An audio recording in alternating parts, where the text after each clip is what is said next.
Balang araw, tititigan ko ang lalaking minsang nangako sa akin ng habang buhay, habang hinihimas niya ang malamig na rehas ng kulungan. Tititigan ko ang babaeng nagnakaw ng aking dangal, habang namamalimos siya ng awa sa gitna ng kalsada. May isang lihim na hindi nila alam, isang dokumentong nakatago sa ilalim ng aking pangalan, na magiging mitsa ng kanilang pagguho. Ngunit bago ang matamis na paghihiganting iyon, kailangan ko munang lasapin ang pinakamaitim na lason ng pagtataksil. Ngumisi ako ng mapait habang nakatayo sa tapat ng aming pintuan sa Cebu.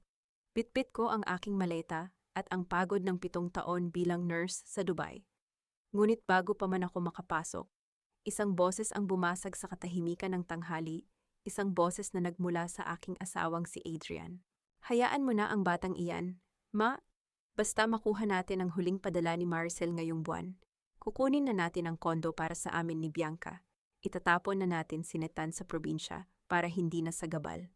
Kasunod nito ang boses ng aking biyenan na si Rosario. Puno ng paguyam. Dapat lang, napakapalamunin ng batang iyan. Parang ang nanay niyang mukhang pera. Siguraduhin mong pipirma ang babaeng iyan sa dokumento bago siya makabalik ng Dubai. Tumigil ang mundo ko, ang bawat sentimong ipinadala ko. Ang bawat gabing hindi ko ipinagkatulog para lamang mabigyan sila ng marangyang buhay, ay gagamitin lamang pala para sa ibang babae. Ang puso ko, na dati ay puno ng pagmamahal, ay tila isang yelong unti-unting nagiging bakal. Hindi ako iiyak. Ang luha ay para sa mga mahihina. At sa sandaling ito, wala nang natitirang kahinaan sa aking pagkatao.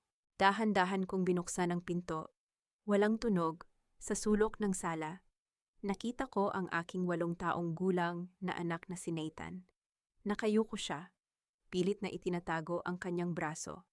Bilang isang nurse, sapat na ang isang sulyap para makita ko ang malaking pasa na kulay ube at asul isang hematoma na hindi maaaring makuha sa simpleng laro. Maricel gulat na sambit ni Adrian. Halos mabitawan niya ang kanyang mamahaling cellphone na ako ang bumili. Bakit? Bakit nandito ka? Akala ko ba sa susunod na linggo pa ang uwi mo? Hindi ko siya sinagot ng yakap. Hindi ko siya binigyan ng tamis ng aking ngiti. Lumapit ako kay Nathan at hinawakan ang kanyang malamig na kamay. Nathan, baby, tumingin ka kay mommy. Bulong ko. Ang panginginig ng kanyang maliit na katawan, ang huling mitsa na tumapos sa aking pagtitimpi. Anong nangyari rito? Tanong ko. Ang boses ko ay kasing lamig ng hangin sa desyerto ng Dubai tuwing madaling araw. Sumabat agad si Rosario, humahakbang ng mabilis patungo sa akin. Nadapa lang iyan, Maricel, napakalikot na bata. Huwag kang gumagawa ng eksena, kararating mo lang. At bakit hindi ka man lang nagmano sa akin? Tumingin ako sa aking biyenan. Nakikita ko sa kanyang mga mata ang kasakiman na 7 taon kong binaliwala. Dahil sa maling akala ng utang na loob. Nadapa sa anatomiya ng katawan. Ang pasang ito ay hindi galing sa pagkadapa. Galing ito sa mahigpit na pagkakahawak at pagpalo. Sagot ko ng direkta. Walang kurap. Maricel, tama na yan. Pag-iit ni Adrian. Lumalapit siya sa akin na parang isang maamong tupa. Pero amoy ko ang pabango ng ibang babae sa kanyang damit, isang matamis at masangsang na amoy na hindi ko kailanman ginamit. Pagod ka lang sa biyahe? Halika. Magpahinga ka muna. May kailangan ka palang pirmahan. Tungkol sa investment na sinasabi ko sa'yo. Kailangan nating matapos ito bago magsara ang bangko sa loob ng 2 oras. Emergency ito. Tiningnan ko ang mga papel na inabot niya. Isang special power of attorney para sa pagbebenta ng lupang binili ko para sa kinabukasan ni Nathan. Ang kapal ng mukha niya ay walang kapantay. Ang orasan sa pader ay tumitiktik 1 oras. At 45 minuto na lang bago ang takdang oras na sinasabi niya. Pinipilit niya ako dahil alam niyang ito na ang huling pagkakataon niyang nakawin ang pinaghirapan ko. Investment, ulit ko, habang dahan-dahang kinukuha ang ballpen mula sa aking bag. Ang aking kamay ay hindi nanginginig. Ang aking isip ay nagsisimula ng bumuo ng isang plano na dudurog sa kanilang dalawa. Oo, para sa atin ito, Maricel. Para sa kinabukasan natin. Pagsisinungaling niya, ang kanyang mga mata ay nagniningning sa pag-asang makukuha niya ang gusto niya. Tumingin ako sa kanya, Isang matalim at nakamamatay na tingin na hindi niya inasahan. Inilabas ko ang aking sariling cellphone at palihim na pinindot ang record button sa loob ng aking bulsa. Gagawin ko ang lahat para sa kinabukasan ng anak ko. Adrian, lahat. Kinuha ko ang dokumento. Imbes na pirmahan ito, may nakita akong maliit na detalye. Sa dulo ng papel isang pirma ni Bianca Villanueva bilang saksi. Ang babaeng kabit ay narito na sa loob ng aking buhay bago pa man ako makatapak sa aking sariling bahay. Ngumiti ako ng isang pilit at plastic na ngiti. Sige, pipirma ako. Pero bago yon, kailangan ko munang pumunta sa banyo. Masyadong malagkit ang katawan ko galing sa airport. Dalyan mo, Maricel naghihintay ang manager ng bangko. Sigaw ni Rosario mula sa kusina. Pumasok ako sa banyo at agad na nilock ang pinto. Hindi ako umiyak sa harap ng salamin. Sa halip, kinuha ko ang aking pangalawang cellphone, ang lihim na numerong tanging si Attorney. Sofia Mendoza lang ang nakakaalam. Attorney, ituloy ang plano. Nakuha ko na ang unang ebidensya ng pagmamaltrato at ang tangkang pagnanakaw sa ari-arian. Huwag mong hahayaang makalabas ng bansa ang kahit isang sentimo sa account ko. I-freeze mo na ang lahat ngayon din. Narinig ko ang marahas na katok ni Adrian sa pinto. Maricel, ano na? Ang tagal mo naman. Binuksan ko ang gripo para malunod ang tunog ng aking boses. Tiningnan ko ang pregnancy test kit na nakita ko sa basurahan kanina. Kinuha ko ito gamit ang isang plastic, isa pang ebidensya para sa DNA. Ang digmaan ay nagsisimula na at sila ang unang susuko nang hindi nila nalalaman. Lalabas na ako, Adrian. Sabi ko ng mahinahon. Huwag kang magmadali. Masisiyahan ka sa pipirmahan ko. Lumabas ako ng banyo. Bit-bit ang dokumentong hindi ko pa rin pinirmahan. Sa halip, inabot ko sa kanya ang isang kapirasong papel na galing sa aking bulsa, isang resibo ng hotel na nakita ko sa loob ng kanyang lumang wallet, habang siya ay abala sa pakikipag-usap sa labas kanina. Bago ang lahat, Adrian, kailan mo balak sabihin sa akin na buntis si Bianca? Nanigas ang buong katawan ni Adrian. Ang kanyang mukha ay nawalan ng kulay, habang si Rosario ay napahawak sa mesa. Sa sandaling iyon, ang katahimikan sa loob ng bahay ay mas nakakabingi kaysa sa anumang sigaw. Ngunit bago pa man sila makagawa ng palusot, isang malakas na tunog ng sirena ang narinig mula sa labas ng aming gate. Tumingin ako sa orasan. Eksaktong 2 oras. Ang oras ay hindi para sa bangko, kundi para sa katarungan. Saksi ang bawat sulok ng silid na ito sa aking mga luha noong unang gabi ko sa Dubai. Mga luhang dala ng pangungulila at pag-asang ang aking pagtitiis ay magiging pundasyon ng isang matatag na tahanan. Ngunit sa hinaharap, ang mga luhang iyon ay magiging mga kristal ng tagumpay. Habang pinapanood ko ang taksil na asawa at ang sakim na biyenan na nagmamakaawa sa paanan ng batas. Sa gitna ng kanilang kahihiyan, tanging ang aking malamig na ngiti ang magsisilbing sagot sa kanilang mga kasalanan. Hindi pa nila alam na ang bawat pisong ninakaw nila sa akin ay may katumbas na isang araw sa likod ng rehas. Wala kang utang na loob. Sa amin lumaki ang batang iyan habang nagpapakasarap ka sa Dubai. Ngayon, magdadala ka ng mga pulis dito sa sarili mong pamamahay. Ang sigaw ni Adrian ay umalingaw-ngaw sa buong sala. Ang kanyang mukha ay pulang-pula sa galit at takot. Tiningnan ko siya ng diretso sa mga mata. Walang kislap ng takot, walang bakas ng pag-aalinlangan.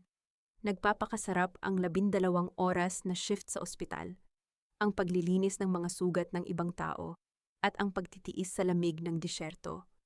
Iyon ba ang tinatawag mong pagpapakasarap, Adrian? Habang ikaw, ang tanging trabaho mo ay ang ubusin ang perang pinaghirapan ko sa ibang babae. Hindi nakasagot ang aking asawa. Sa labas ng aming gate, pumasok ang 2 social workers mula sa DSWD, kasama ang isang pulis.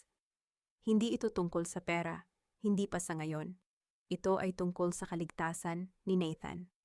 Ma'am Maricel Ramos, tanong ng social worker na si Miss Reyes. Ako nga po. Sagot ko habang inaalalayan ko si Nathan sa aking tabi. Gusto ko pong i-report ang kaso ng child abuse at neglect bilang isang lisensyadong nurse. Formal ko nang na-document ang mga pasa at sugat sa katawan ng anak ko. Ang mga ito ay hindi bunga ng aksidente. Sinungaling paghirit ni Rosario, ang aking biyenan. Sinubukan niyang lumapit para hablutin si Nathan. Ngunit mabilis akong humarang. Ang aking katawan ay nagsilbing pader na hindi niya kayang buwagin. Huwag mong hahawakan ang anak ko. Ma, banta ko sa kanya. Ang boses ko ay hindi mataas. Ngunit may talim ito na tila isang scalpel na humihiwa sa hangin. Ang bawat sampal na ibinigay mo sa kanya, ang bawat gabing pinatulog mo siyang gutom, may katapat na demanda iyan. Huwag mong subukan ang pasensya ko dahil wala na iyon. Sa loob ng susunod na 30 minuto, naging mabilis ang mga pangyayari. Kinuha ng mga social worker ang pahayag ni Nathan.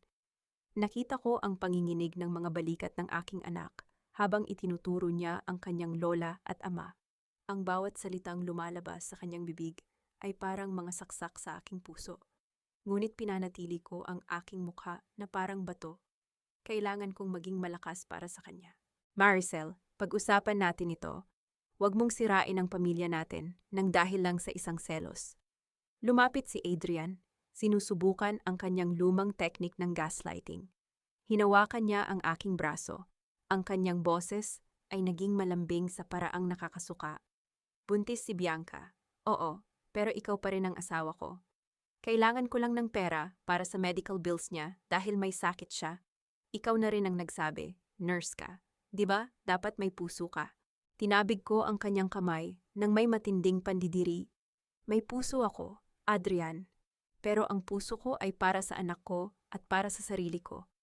Ang pusong sinasabi mo, ibinigay ko na iyon sa iyo 7 taon na ang nakalilipas. At ginawa mo lang itong basahan. Ngayon, gagamitin ko ang utak ko. Hindi mo magagawa ito, saan kayo pupunta? Wala kang ibang matitirhan dito, kundi ang bahay na ito. Sigaw ni Rosario habang pinapanood kaming nag-iimpake ng mga gamit ni Nathan. Kinuha ko ang aking maleta at ang maliit na bag ni Nathan. Ang bahay na ito, binili ko ito gamit ang sarili kong pera. Pero isinunod mo sa pangalan mo ang titulo dahil sabi mo, ay malas ang banyaga. Hayaan mo. Ma'am, hindi ko iyan kailangan ngayon. Sa korte na tayo magkita para bawiin ang bawat sentimong ninakaw nyo. Lumabas kami ng bahay nang hindi lumilingon. Isang itim na sasakyan ang naghihintay sa amin sa labas, ang sasakyan ni Auntie Elena. Ang nag-iisang kapatid ng aking yumaong ina na nakakaalam ng aking plano. Pagpasok sa sasakyan, agad kong kinuha ang aking laptop. Sa gitna ng dilim ng gabi sa kalsada ng Cebu, pinanood ko ang live feed mula sa nakatagong kamera na iniwan ko sa loob ng aming sala bago kami lumabas. Doon ko nakita ang tunay na kulay ng aking mga kaaway. Sa screen, nakita ko si Adrian na galit na sinisipa ang silya. Pakshit. Paano na ang kondo ni Bianca? Naka-freeze ang account ni Maricel. Hindi ko ma-withdraw ang pang-down payment. Kasalanan mo ito, Adrian. Sabi ko sa iyo, huwag mong masyadong saktan ng bata hanggang hindi pumipirma ang babaeng iyan. Sigaw ni Rosario habang abala sa paghalungkat sa mga cabinet. Nagbabakasaling may naiwan akong alahas o pera. Napangiti ako ng malamig. Ang kanilang kasakiman ang kanilang magiging bitag. Auntie, dumaan muna tayo sa opisina ni Attorney Mendoza. Sabi ko habang hinihimas ang buhok ni Nathan na mahimbing nang natutulog sa aking kandungan. Maricel, sigurado ka na ba sa gagawin mo? Malaki ang kalaban mo. Adrian has connections. Alalang tanong ni Auntie Elena. Hindi sila ang kalaban ko, Auntie. Ang sarili nilang katakawan ang kalaban nila. Ako lang ang magsisilbing salamin na magpapakita sa kanila ng sarili nilang dumi. Sagot ko, nang makarating kami sa opisina ni Attorney Sofia. Isang makapal na folder ang iniabot niya sa akin. Maricel, nakuha na namin ang credit card statements ni Adrian. Hindi lang kondo ang binili niya, ginamit niya ang credit card mo para mag-loan sa mga loan sharks sa pangalan mo. Kung hindi natin ito maresolba, ikaw ang hahabulin ng mga naniningil. Tumitibok ang aking sentido sa bawat impormasyong aking natutuklasan. Ang lalaking ito ay hindi lang ako niloko sa pag-ibig, plano niya akong ibaon sa utang habang siya ay nagpapakasasa sa piling ng iba. At may isa pa, dagdag ni Attorney Sofia. Ang kanyang tinig ay naging seryoso. Inimbestigahan namin si Bianca Villanueva. Hindi siya isang realtor. Siya ay may dati ng kaso ng estafa sa Manila at nakalaya lang dahil sa piyansa. At ang balita tungkol sa pagbubuntis niya, may nakuha kaming impormasyon na baka hindi si Adrian ang ama. Isang malakas na tawa ang muntik nang kumawala sa aking lalamunan, isang tawang puno ng pait at katuwaan. Ang trapo ay niloko rin ng kapwa niya trapo. Hayaan nating maniwala si Adrian na siya ang ama. Hayaan nating ubusin niya ang natitira niyang lakas para protektahan ang isang kasinungalingan. Sabi ko habang binubuksan ang bintana ng sasakyan. Hinahayaan ang hangin na dumaan sa aking muka. Sa sandaling iyon, isang tawag ang pumasok sa aking phone. Isang hindi kilalang numero. Sinagot ko ito nang walang imik. Maricel, alam ko kung nasaan ka. Isang boses ng babae ang narinig ko sa kabilang linya. Malambing, manipis, at mapanganib. Huwag mong akalain na napanalo mo na ang laban na ito dahil lang nakuha mo si Nathan. May hawak akong isang bagay na mas mahalaga sa lisensya mo bilang nurse. Kung ayaw mong matapos ang career mo bukas, makipagkita ka sa akin. Si Bianca. Pinatay ko ang tawag at tiningnan ang aking refleksyon sa screen ng laptop. Ang aking mga mata ay hindi na ang mga mata ng nurse na nag-aalaga ito, na ang mga mata ng isang mangangaso. Auntie, ihatid mo muna si Nathan sa bahay mo. May kailangan lang akong tapusin na isang peste. Sabi ko habang kinukuha ang aking stethoscope mula sa bag. Ang aking tanging armas na nagpapaalala sa akin kung gaano kadaling matukoy ang mahinang tibok ng puso ng isang taong natatakot. Ang bawat virus ay may bakuna. At ang bawat lason ay may panlaban. Ngunit para sa isang pesteng tulad ni Bianca, hindi sapat ang gamot kailangan ay pagpuksa mula sa ugat. Habang tinititigan ko ang madilim na kalsada ng Cebu, hindi takot ang nararamdaman ko sa banta niya sa aking lisensya. Ang tanging nararamdaman ko ay ang pananabik na makita ang kanyang mukha kapag ang lahat ng kanyang kasinungalingan ay bumalik sa kanya na parang isang tsunami. Hindi niya alam na ang isang nurse na sanay sa emergency room ay mas mabilis mag-isip kaysa sa isang babaeng sanay lang mang-agaw ng asawa.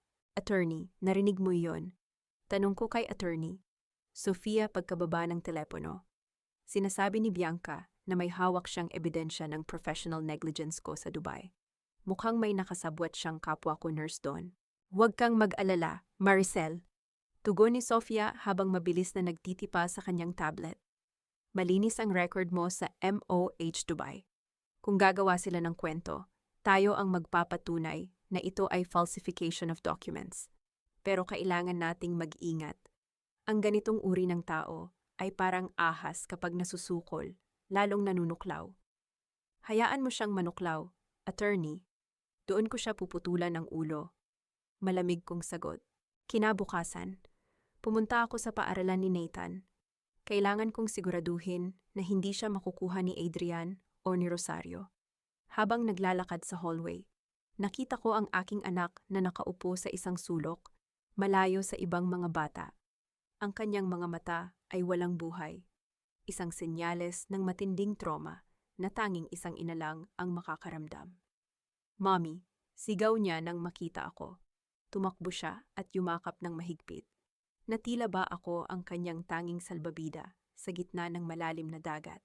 Nathan, baby, listen to mommy. Sabi ko habang hinahaplos ang kanyang buhok.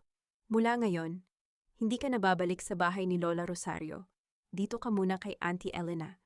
At huwag kang sasama kahit kanino, kahit kay Daddy. Okay, tumango siya. Ngunit ang susunod niyang sinabi ang nagpasingkit ng aking mga mata. Mommy, sabi ni Lola, aalis ka raw ulit. Sabi niya, iiwan mo raw ako kasi makulit ako. Pinunit niya rin po yung picture nating dalawa. Naramdaman ko ang pagdaloy ng mainit na dugo sa aking mga ugat. Ang kalupitan ni Rosario ay walang hanggan. Hindi lang katawan ni Nathan ang sinasaktan niya, kundi pati ang kanyang murang isipan. Sa bawat salitang iyon, lalong tumitindi ang desisyon kong ibaon sila sa limot. Paalis na sana ako nang biglang humarang ang sasakyan ni Adrian sa gate ng school. Lumabas siya, mukhang hindi nakatulog. Kusot ang barong at bakas ang pagkairita. Maricel, ano bang ginagawa mo? Bakit hindi mo pinapasok si Nathan sa bahay? Sigaw niya, hindi iniintindis ang mga magulang na nakatingin sa amin. Pinapahiya mo ako sa mga kapitbahay.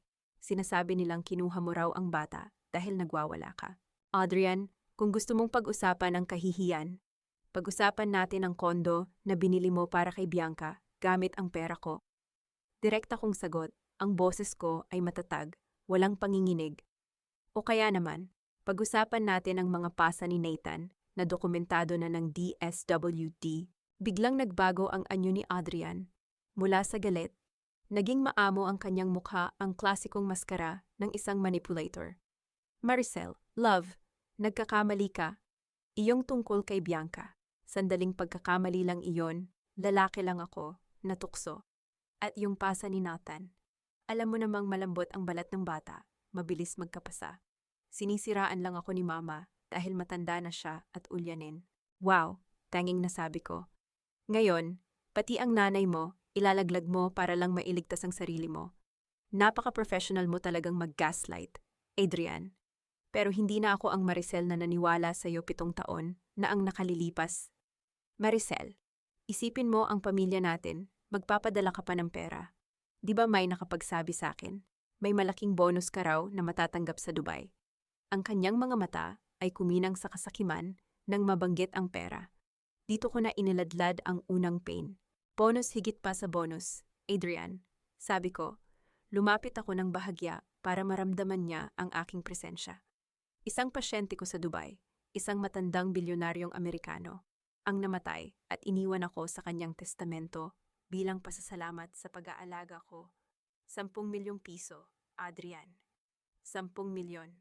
Nakita ko ang paglunok ni Adrian. Ang kanyang lalamunan ay gumalaw, at ang kanyang mga kamay ay tila gustong humawak sa akin. Ang 10 milyong piso ay ang mitsa na magpapakita ng lahat ng dumi sa loob ng kanilang puso.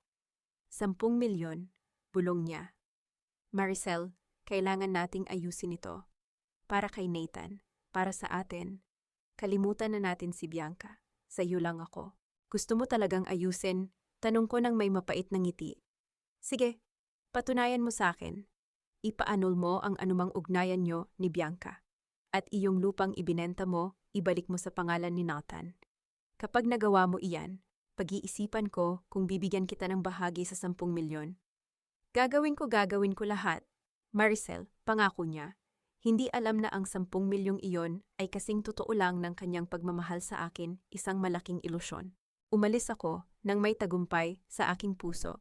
Alam kong sa sandaling ito, mag-aaway si Adrian at Bianca dahil sa pera. Ngunit bago pa man ako makarating sa sasakyan, isang kamay ang humawak sa aking braso mula sa likod ng isang puno sa parking lot. Si Jenny, ang kapatid ni Adrian. Ate Maricel, huwag kang maniniwala sa kanya. Bulong ni Jenny. Ang kanyang mga mata ay puno ng takot at luha. May plano sila ni Mama. Gagamitin nila ang 10 milyon para bayaran ang utang ni Kuya sa mga loan shark. At pagkatapos, itatapon kanila sa mental hospital para makuha ang buong custody ni Nathan. May mga gamot na binili si Mama na balak nilang ihalo sa pagkain mo. Nanlamig ang aking buong pagkatao. Hindi lang pagnanakaw ang balak nila akong sirain ng tuluyan. Bakit mo sinasabi ito sa akin, Jenny? Tanong ko.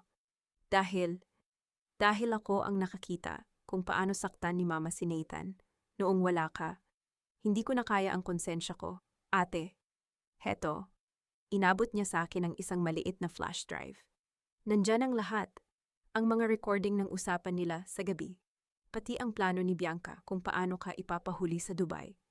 Kinuha ko ang flash drive. Ang aking mga daliri ay humigpit dito. Salamat, Jenny.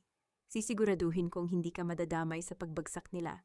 Habang paalis ang aking sasakyan, nakita ko si Rosario sa di kalayuan. Nakatayo sa tapat ng gate ng paaralan. Nakatitig sa akin nang may nanlilisik na mga mata. Ang kanyang bibig ay gumagalaw. Tila ba may binibigkas na sumpa. Ngunit hindi niya alam. Ang bawat hakbang niya ay binabantayan ko na.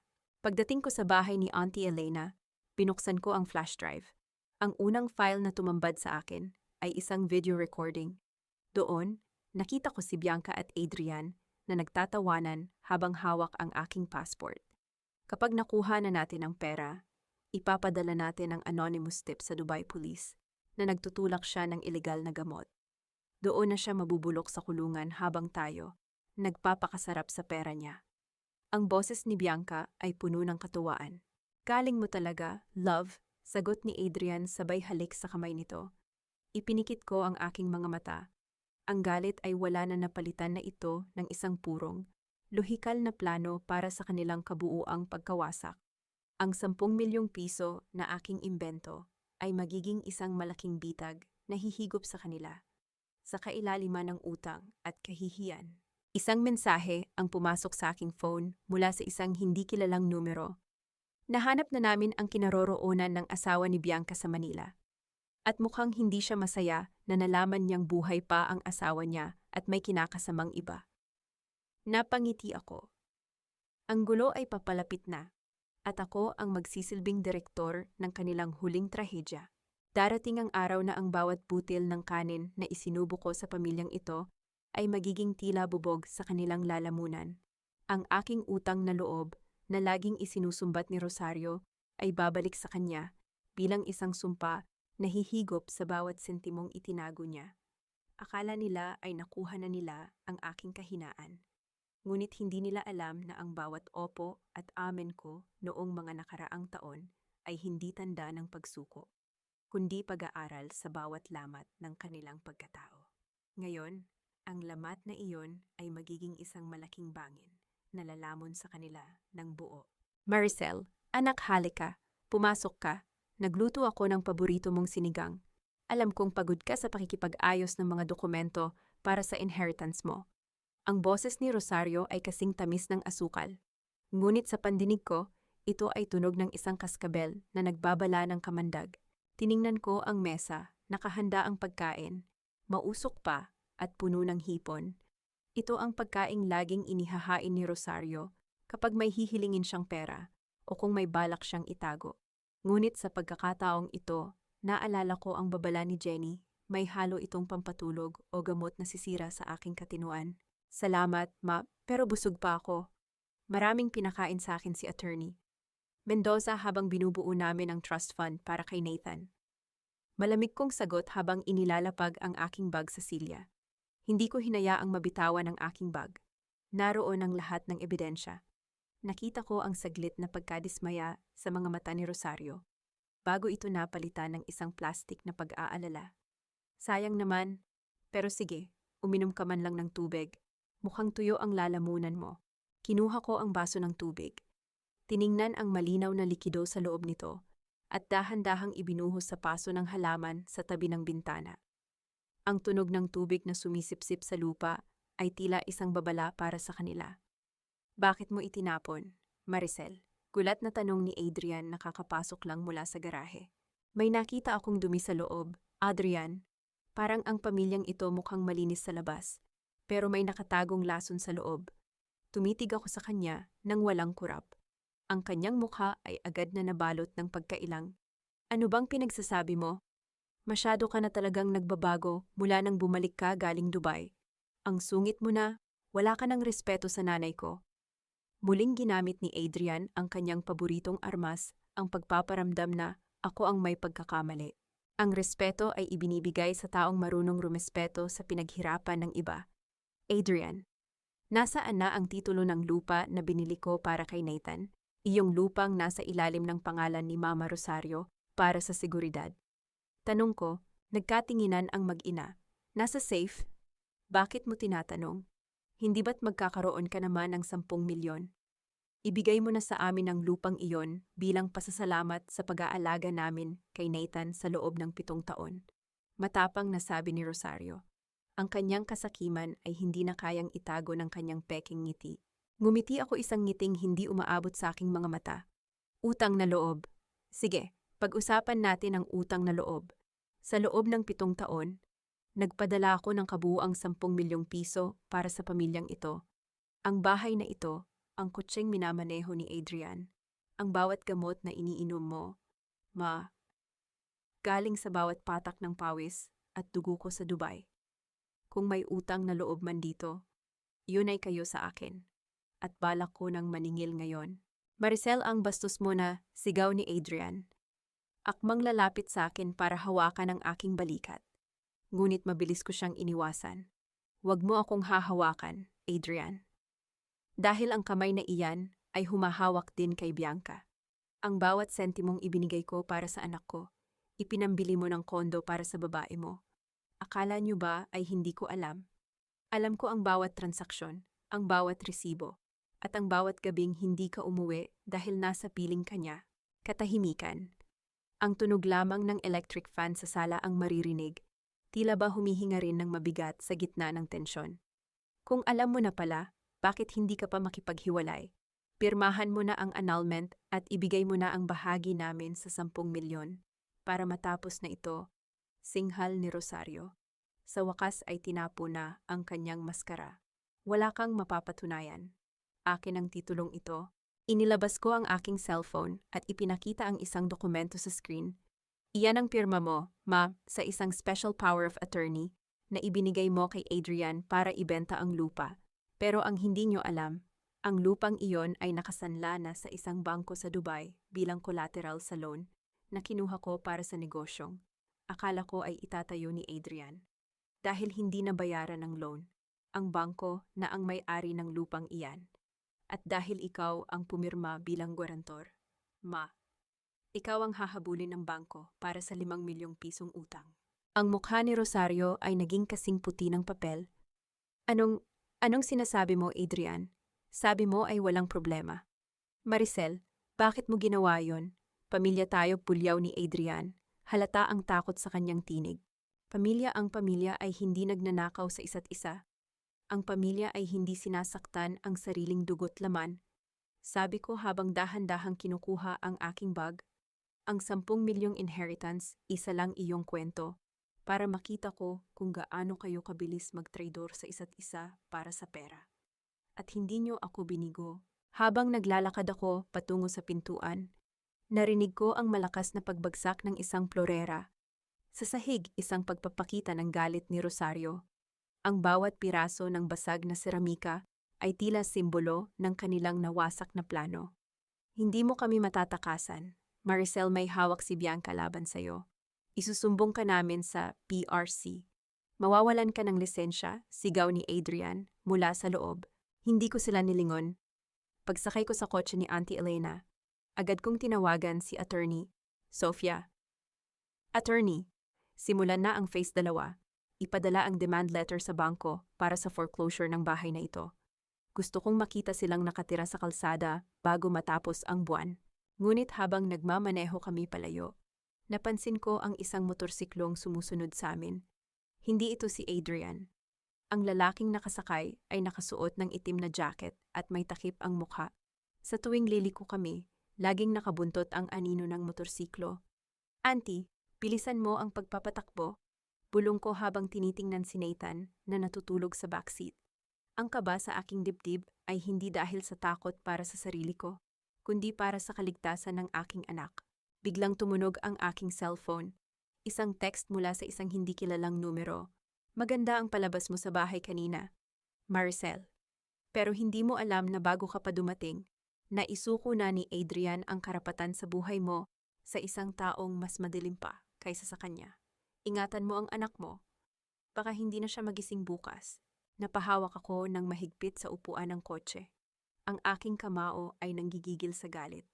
Hindi lang ito tungkol sa pera o pangangalunya, ito ay isang laro ng buhay at kamatayan.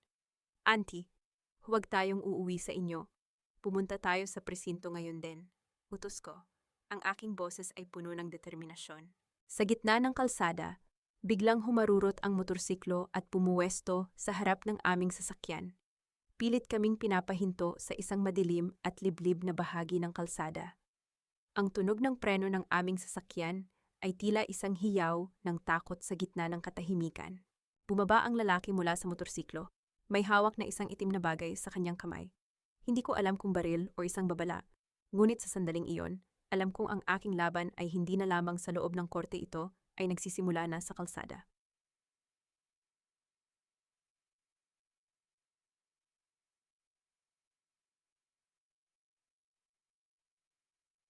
Isang araw, sa gitna ng isang marangyang bulwagan, panonoorin ko ang unti-unting pagguho ng kanilang mundo habang hawak ko ang baso ng mamahaling alak.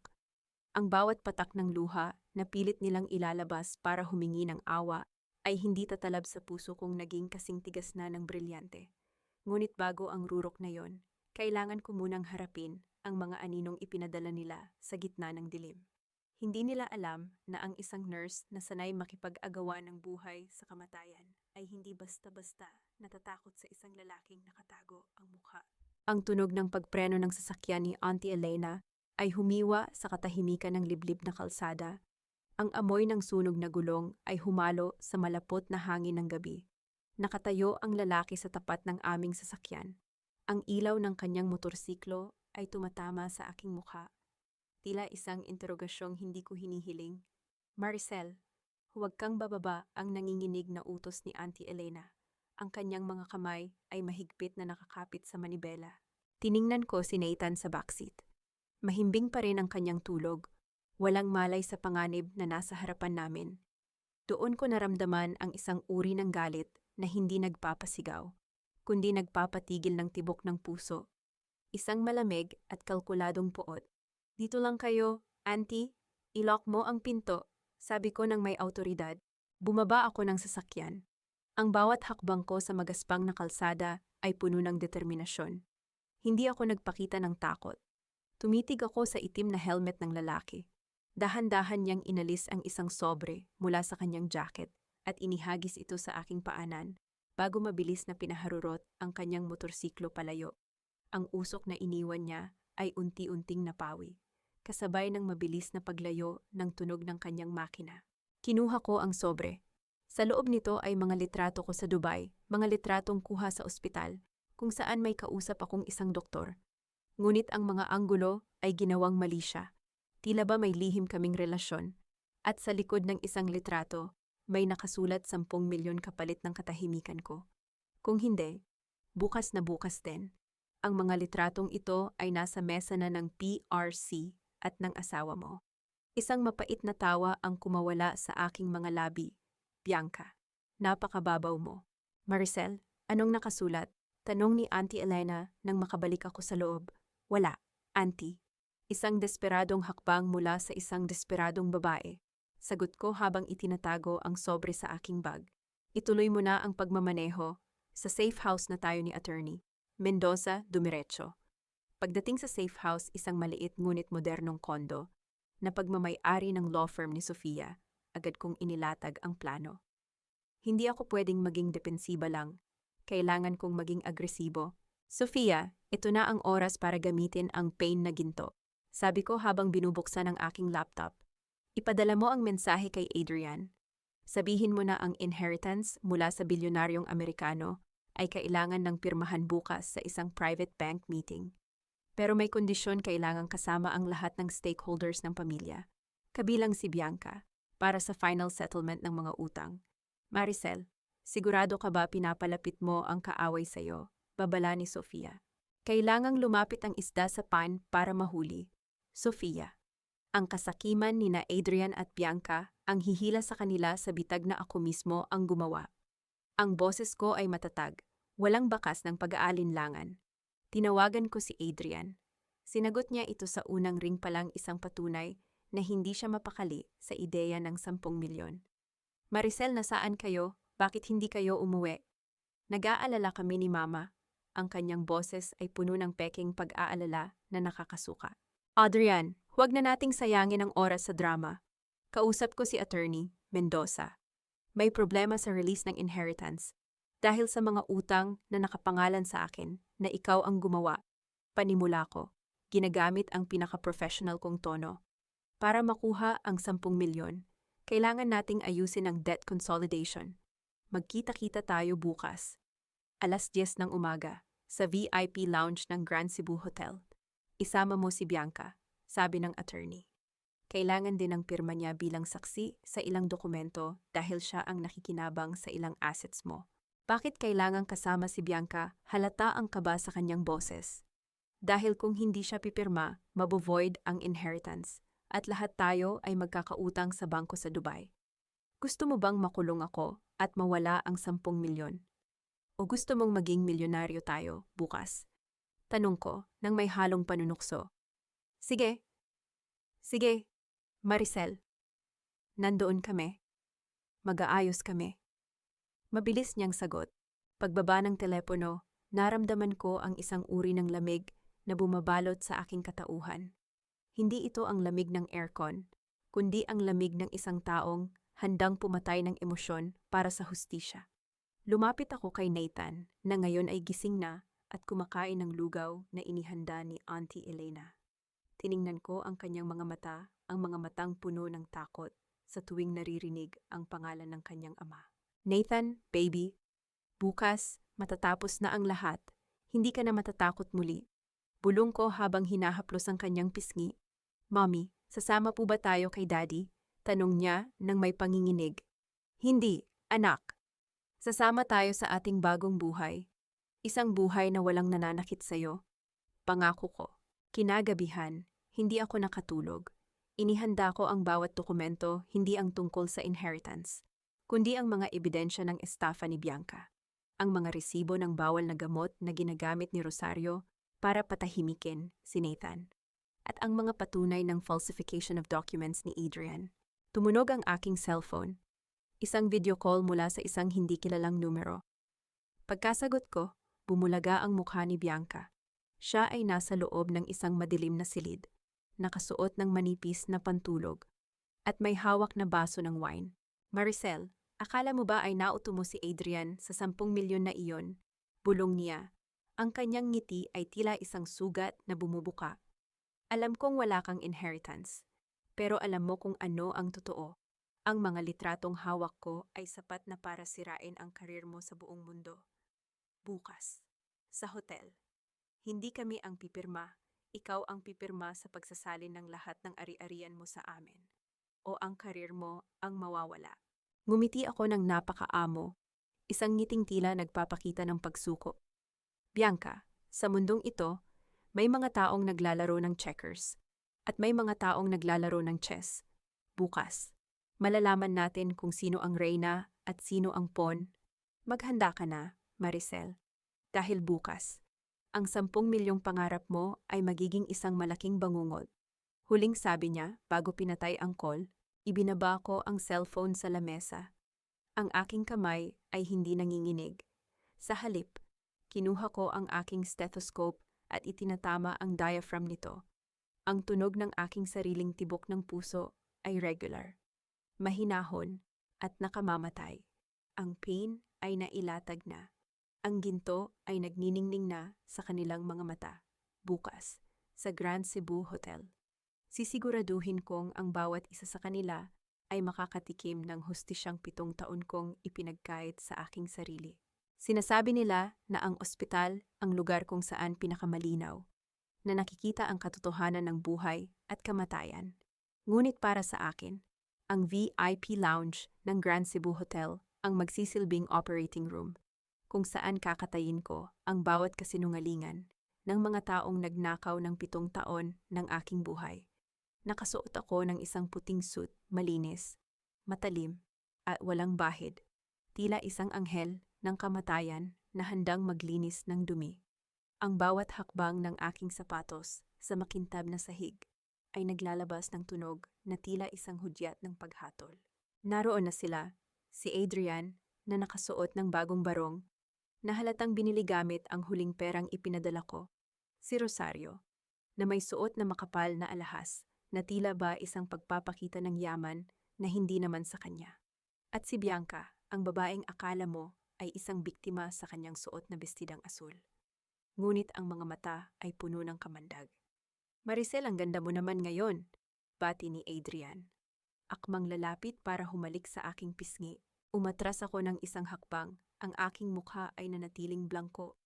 Nandito tayo para sa negosyo, Adrian. Hindi para sa pakitang tao. Maupo kayo. Naupo sila ng may kasakiman sa kanilang mga mata. Inilapag ni attorney Sofia ang isang makapal na folder sa mesa. Ang tunog ng pagbagsak ng papel sa ibabaw ng marmol ay nagpatahimik sa kanilang lahat. Bago natin pag-usapan ang 10 milyong inheritance ni Mrs. Ramos, Kailangan muna nating linisin ang mga liabilities ng pamilya. Simula ni Sofia. Sandali lang. Sabat ni Bianca. Ang kanyang boses ay nanginginig sa pilit na emosyon. Bigla siyang humawak sa kanyang tiyan at huminga ng malalim. Tila ba nahihilo? Adrian, ang sakit ng ulo ko. Parang hindi ko kaya. Maricel, baka pwedeng pirmahan mo na lang ang mga dokumento para makauwi na kami. Alam mo namang masela ng pagbubuntis ko. Tinitigan ko siya bilang isang nurse. Nakikita ko ang bawat micro-expression sa kanyang mukha. Ang kanyang paghinga ay regular. Ang kanyang mga balat ay hindi maputla. At ang kanyang mga mata ay masyadong alerto para sa isang taong malapit ng himatayin. Maselan ang pagbubuntis mo, Bianca. Tanong ko habang dahan-dahang tumatayo. Lumapit ako sa kanya at hinawakan ang kanyang pulso bago pa man siya makaiwas. Mabilis ang tibok ng puso mo, pero hindi dahil sa sakit. Ito ay dahil sa adrenaline, ang adrenaline ng isang taong nagsisinungaling. Ano ba bitawan mo ako singhal niya? Tinabig ang aking kamay. Adrian, bilang asawa at bilang nurse. Kailangan mong malaman ang totoo. Sabi ko habang kinukuha ang isang medical report mula sa aking bag. Inimbestigahan ko ang clinic kung saan mo sinasabing nagpa-check up si Bianca. Ang totoo, Bianca, 3 taon na ang nakalilipas mula nang sumailalim ka sa isang operasyon na nagresulta sa iyong kawalan ng kakayahang magbuntis. Kaya paano ka magkakaroon ng anak kay Adrian? Ang katahimikan sa loob ng VIP lounge ay naging kasing bigat ng tingga. Ang mukha ni Adrian ay dahan-dahang lumipat mula sa pagkalito tungo sa matinding pagdududa. Bianca, totoo ba ito? Tanong ni Adrian. Ang kanyang boses ay gumaralgal. Hindi sinungaling siya, gawa-gawa lang iyan ni Maricel dahil selos siya, hiyaw ni Bianca. Ang kanyang maskara ng pagiging pa-victim ay tuluyan ng natuklap. Gawa-gawa, ngumiti ako ng malamig. Adrian, ang dokumentong ito ay pirmado ng doktor na mismong gumawa ng operasyon. At ang pregnancy test kit na nakita ko sa banyo, ipinasuri ko ang DNA sa mga labi ng ihi roon. Hindi iyon kay Bianca. Iyon ay galing sa isang aso. Isang malakas na tunog ng paghampas sa mesa ang ginawa ni Rosario. Maricel, lapastangan ka, pinapahiya mo ang pamilya namin sa harap ng ibang tao. Ang pamilya nyo ang nagpahiya sa sarili nyo noong pinili nyong magnakaw sa akin. Sagot ko, at tungkol sa 10 milyong inheritance, Adrian, Bianca, may sasabihin ako sa inyo, walang 10 milyon, walang bilyonaryong Amerikano. Ginawa ko lang ang kwentong yon para makita ko kung hanggang saan ang kayang gawin ng kasakiman nyo. Sa sandaling iyon, ang galit sa mga mata ni Adrian ay sumabog. Tumayo siya at akmang sasampalin ako. Ngunit mabilis na humarang ang 2 security guard na kanina pa nakatayo sa labas ng pinto. Ang tunog ng pagsara ng pinto ay naghudyat na wala na silang takas. Hayop ka, Maricel, pinaglaruan mo kami, sigaw ni Adrian habang pilit na kumakawala sa mga guard. Pinaglaruan, tumawa ako ng mahina, isang tawang walang katuwaan.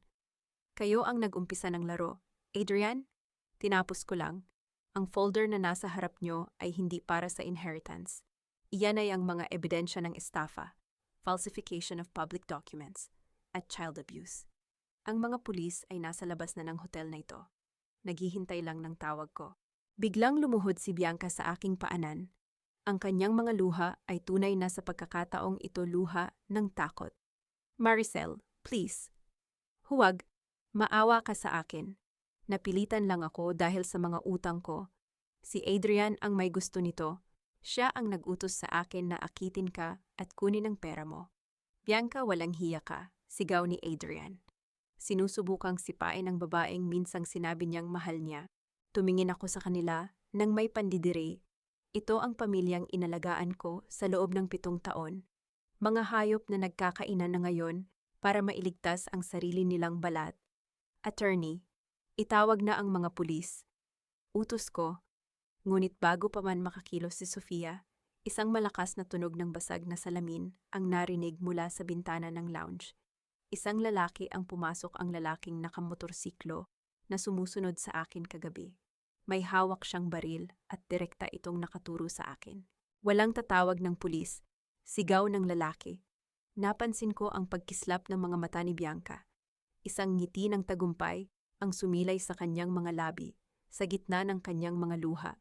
Maricel, akala mo ba ay ikaw lang ang may plano? Ipakilala mo ang aking bodyguard. Ang tunay na ama ng anak na dapat ay nasa tiyan ko kung hindi mo lang sinira ang plano. Nanigas ang aking buong pagkatao, hindi dahil sa takot sa baril, kundi dahil sa katotohanang mas malalim pa ang sinkhole na kinasasadlakan ko. Tumingin ako kay Adrian, na mukhang hindi rin alam ang nangyayari. Bianca, sino siya? Tanong ni Adrian. Ang kanyang boses ay puno ng panginginig. Siya ang taong papatay sa asawa mo, Adrian. At pagkatapos, tayo na ang kukuha ng lahat ng pera niya sa Dubai. Sabi ni Bianca habang dahan-dahang tumatayo at pinapagpag ang kanyang damit. Ang lalaki ay lumapit sa akin. Ang dulo ng baril ay malamig na dumampi sa aking noo. Nararamdaman ko ang init ng kanyang hininga sa aking mukha. Ngunit sa halip na pumikit, tinitigan ko siya ng diretsyo. Sige, kalabitin mo ang gatilyo. Hamon ko, ang aking boses ay matatag. Dahil sa sandaling mamatay ako, ang lahat ng ebidensya laban sa inyong lahat ay automatikong masisend sa bawat news outlet sa bansa. Hindi lang kulungan ng bagsak nyo kamatayan ang naghihintay sa inyo sa labas. Ang daliri ng lalaki sa gatilyo ay nanginginig. Ang tensyon sa loob ng silid ay tila isang kable na anumang oras ay mapuputol. Isang malakas na tunog ng doorbell mula sa VIP lounge ang bumasag sa katahimikan. Room service. Ang boses mula sa labas ay pamilyar. Isang boses na hindi ko inasahang marinig sa sandaling ito. Ang pintuan ay bumukas at bumulaga ang isang lalaking nakasuot ng uniforme ng hotel. Ngunit ang kanyang mga mata ay matalas at alerto. Siya ay may hawak na tray. Ngunit sa ilalim nito ay nakatago ang isang bagay na mas mapanganib. Sino ang lalaking ito na nagpanggap na room service? At bakit biglang namutla si Bianca nang makita ang kanyang mukha? Ang ruwiro ay hindi na lamang ang aking lisensya, kundi ang mismong buhay ko sa gitna ng isang ambush na hindi ko inaasahan. Ang bawat anino ay may pinagmumulan, at ang bawat lihim ay may hangganan. Sinasabi nila na ang pinakamabisang sandata laban sa isang kaaway ay hindi ang dahas, kundi ang katotohanang pilit nilang ibinabaon sa limot. Habang nakatutok ang baril sa aking noo, hindi ang takot ang bumabalot sa aking sistema, kundi ang kaisipang ang bawat segundo ng tensyong ito ay bahagi ng isang mas malaking plano na hindi nila kayang kontrolin. Ang isang nurse ay sanay sa presyon. Alam ko kung kailan hihinga ng malalim at kung kailan gagamitin ang kahinaan ng kalaban para patigilin ang kanilang mundo. Ang pintuan ng VIP lounge ay nanatiling bukas. Ang lalaking nakasuot ng uniforme ng hotel ay hindi gumagalaw. Ngunit ang kanyang presensya ay sapat na para magpabago ng ihip ng hangin. Ang kanyang mga mata ay matalas. Nakatitig ng diretso kay Bianca, isang titig na tila ba may dalang sumpa mula sa nakaraan. Marco, ang panginginig ng boses ni Bianca ay hindi na maitago.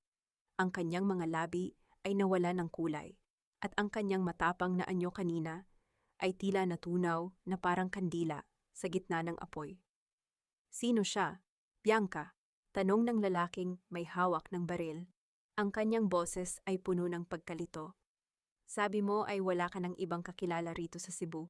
Ang lalaking tinawag na Marco ay dahan-dahang pumasok sa loob. Ibinaba niya ang tray na kanyang hawak, at ang tunog ng bakal na tumama sa marmol na mesa ay naglikha ng isang nakabibinging katahimikan. Kilala mo ako, Bianca, o baka mas gusto mong tawagin kitang Christina. Ang babaeng tumakas mula sa Manila, bitbit ang 5 milyong piso ng kumpanyang pinagtrabahuhan natin. Nanigas si Adrian sa kanyang kinatatayuan. Ang bawat salita ni Marco ay parang isang sampal na gumigising sa kanya mula sa isang mahabang panaginip. Tumingin siya kay Bianca nang may halong pandidiri at panginginig. Christina, Bianca, ano ang ibig sabihin nito? Huwag kang makinig sa kanya. Adrian, pakawala siya ni Maricel, hiyaw ni Bianca. Ngunit ang kanyang mga mata ay lilisik-lisik, naghahanap ng matatakasan. Dito ko na ipinasok ang aking tinig. Mahinahon, ngunit puno ng awtoridad. Hindi siya pakawala, Adrian. Siya ang asawa ni Bianca, ang asawang iniwan niya sa Manila. matapos niyang nakawan at iwanan sa gitna ng isang kasong kriminal.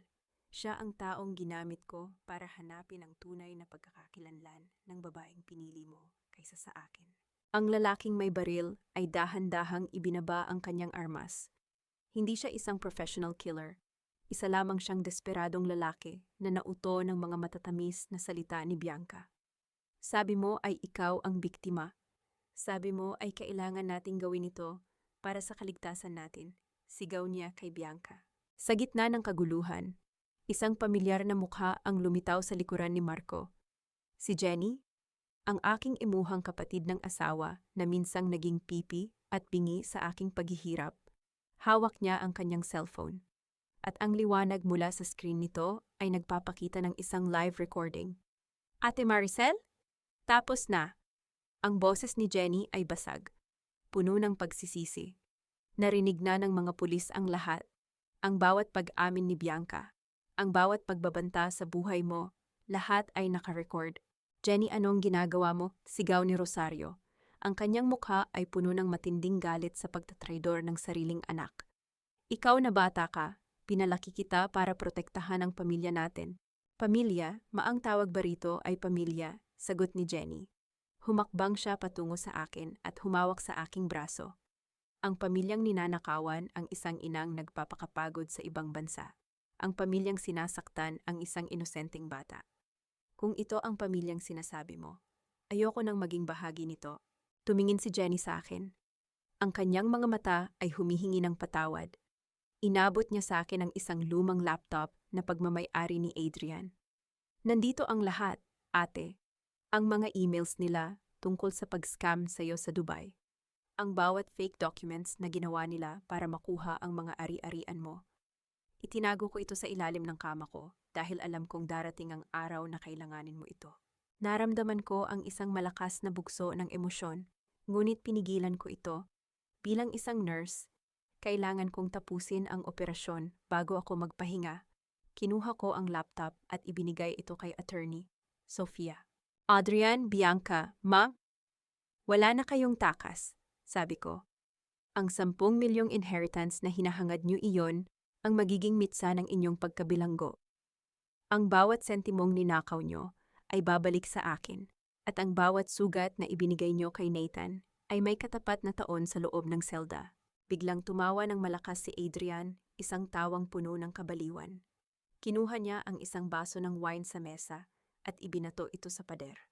Ang tunog ng nabasag na salamin ay nagpatahimik sa lahat. Akala mo ba ay nanalo ka na, Maricel? Akala mo ba ay ganoon lang kadali iyon? Mabilis na kumilos si Adrian.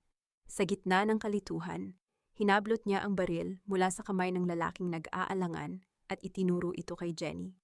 Kung babagsak ako, isasama ko ang traidor na ito, Maricel. Ibigay mo sa akin ang password ng account mo sa Dubai. I-transfer mo ang lahat ng pera ngayon din. Upapatayin ko ang kapatid ko. Nanigas ang lahat. Ang panganib ay lumipat mula sa akin, patungo kay Jenny. Nakita ko ang takot sa mga mata ng aking imuha, ngunit nanatili siyang matatag. Adrian, huwag anak mo yan, hiyaw ni Rosario, na sa wakas ay nakaramdam ng tunay na takot. Tinitigan ko si Adrian. Ang kanyang mga mata ay puno ng desperasyon.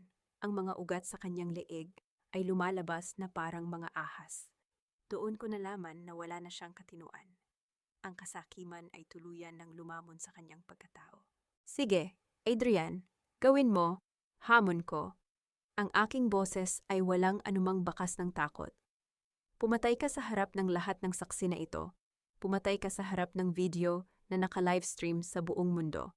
At kapag ginawa mo iyon, sisiguraduhin kong hindi lang kulungan ang bagsak mo, sisiguraduhin kong sabitayan ka magtatapos. Ang kamay ni Adrian sa gatilyo ay nagsimulang manginig. Ang pawis ay tumatagaktak sa kanyang noo. Sa labas ng lounge, narinig na namin ang malakas na tunog ng mga sirena ng pulis. Ang mga asul at pulang ilaw ay bumabakas na sa mga kurtina ng VIP lounge. Sa gitna ng panginginig ng kanyang kamay, biglang may isang putok na narinig sa loob ng silid. Sino ang tinamaan? At sa huling sandali, bago pumasok ang mga pulis, anong lihim ang ibinulong ni Bianca kay Adrian na nagpabago sa kanyang ekspresyon mula sa galit tungo sa matinding takot. Ang laban ay hindi pa tapos, at ang Ruiro ay naging mas madugo kaysa sa inaasahan ko. Ang bawat putok ng baril ay may kasunod na katahimikan, isang nakabibinging sandali, kung saan ang oras ay tila humihinto para bilangin ang mga pusong tumitibok pa. Sinasabi nila na sa harap ng kamatayan, makikita mo ang iyong buong buhay. Ngunit para sa akin, sa sandaling iyon, ang tanging nakita ko ay ang mukha ni Nathan na naghihintay sa aking pagbabalik. Ang isang nurse ay sanay sa amoy ng gamot at dugo. Ngunit ang amoy ng pulbura sa loob ng isang VIP lounge ay isang uri ng lason na hindi kayang lunasan ng anumang lunas. Ito ang huling yugto ng kanilang kasakiman at sisiguraduhin kong ang huling hapunan na pagsasaluhan nila ay ang pait ng kanilang sariling pagkatalo. Ang usok mula sa baril ay dahan-dahang napawi, kasabay ng tunog ng pagbagsak ng isang mabigat na bagay sa sahig. Hindi si Jenny ang tinamaan. Ang bala ay tumama sa braso ni Adrian matapos siyang dambahin ni Marco, ang asawa ni Bianca, bago pa man niya makabitaw ang gatilyo ng tuluyan. Ang baril ay tumalsik sa ilalim ng mesa, at si Adrian ay napaluhod, hawak ang kanyang dumadanak na dugo. Ang kanyang mukha ay balot ng matinding sakit at kawalan ng pag-asa. Pumasok na kayo, ang sigaw ni attorney. Sofia ay naging hudyat ng pagpasok ng mga armadong pulis. Ang tunog ng mga mabibigat na sapatos na tumatama sa sahig ay tila isang martilyo na nagtatapos sa bawat pangarap ni na Adrian at Bianca. Sa isang iglap, ang VIP lounge ay napuno ng mga asul na uniforme. Ang mga posas ay naglabas ng matalim na tunog ng pagkakalak sa mga kamay ni na Adrian, Bianca, at ng lalaking nagpanggap na bodyguard. Maricel, tulungan mo ako, nurse ka. Di ba gamutin mo ako ang pagmamakaawa ni Adrian? Ang kanyang boses ay nanginginig habang nakatingin sa kanyang sugat. Lumapit ako sa kanya, hindi para damayan siya, kundi para tingnan ang lalaking minsang naging mundo ko ng may purong pandidiri. Kinuha ko ang isang puting napkin mula sa mesa at inihagis ito sa kanyang paanan. Gamitin mo iyan para pigilan ang pag-agos ng dugo. Adrian, bilang nurse, alam kong hindi nakamamatay ang sugat mo, pero ang sugat na iniwan mo sa anak mo, iyon ang habambuhay na hihila sa iyo sa ilalim. Maricel, maawa ka, si Mama ang nag-utos sa lahat. Siya ang may gusto ng pera mo, isinisigaw ni Adrian, habang kinakaladkad siya ng mga pulis palayo. Tumingin ako kay Rosario. Ang aking biyenan ay nakaupo sa sulok, tulala, at tila biglang tumanda ng 10 taon. Ang kanyang mga alahas na dati ay nagniningning, ay tila naging mga kadenang bumibigat sa kanyang leeg. Ma'am, ito na ang huling hapunan na inihain ko para sa inyo. Sabi ko ng mahinahon. Ang bawat kasinungalingan, ang bawat pagnanakaw, at ang bawat pananakit nyo kay Nathan. Ito ang kabayaran. Huwag nyo na akong tatawaging anak dahil sa sandaling ito, patay na ang Maricel na pwedeng mong utuin. Binalingan ko si Bianca, na ngayon ay tahimik na at nakayuko habang pinupusasan. Ngunit bago siya mailabas ng silid, lumingon siya sa akin. Ang kanyang mga mata ay may kakaibang kislap, hindi ng takot, kundi ng paghihiganti. Akala mo ba ay tapos na ito, Maricel? Bulong ni Bianca. Ang lihim na ibinulong ko kay Adrian, hindi iyon tungkol sa akin. Tungkol iyon sa nanay mo. Ang akala mong namatay sa sakit sa Dubai. Tanungin mo si Rosario kung anong klaseng gamot ang ipinadala niya sa nanay mo 7 taon na ang nakalilipas. Nanigas ang aking buong pagkatao. Ang bawat hibla ng aking kalamnan ay tila nabalot ng yelo. Tumingin ako kay Rosario na agad na nag-iwas ng tingin at nagsimulang manginig ang buong katawan. Anong ibig niyang sabihin? Ma, tanong ko. Ang aking boses ay gumaralgal sa unang pagkakataon. Anong ginawa niyo sa nanay ko? Huwag kang makinig sa kanya, sinungaling ang babaeng iyan, hiyaw ni Rosario. Ngunit ang kanyang desperasyon ay sapat na para kumpirmahin ang aking hinala. Inilabas ko ang aking cellphone at tinawagan ang aking contact sa Dubai Health Authority. I-reopen ang case ni Elena Ramos. Ngayon din, gusto kong makuha ang autopsy report mula 7 taon na ang nakalilipas. Lahat ng toxicological screenings, ipadala nyo sa email ko. Hinawakan ni Jenny ang aking kamay. Ate, tama na muna. Ligtas na tayo. Si Nathan, naghihintay siya sa labas. Huminga ako ng malalim. Pilit na ibinabalik ang aking katinuan. Salamat, Jenny. Pero ang katarungan ay hindi natatapos sa pagkakakulong nila.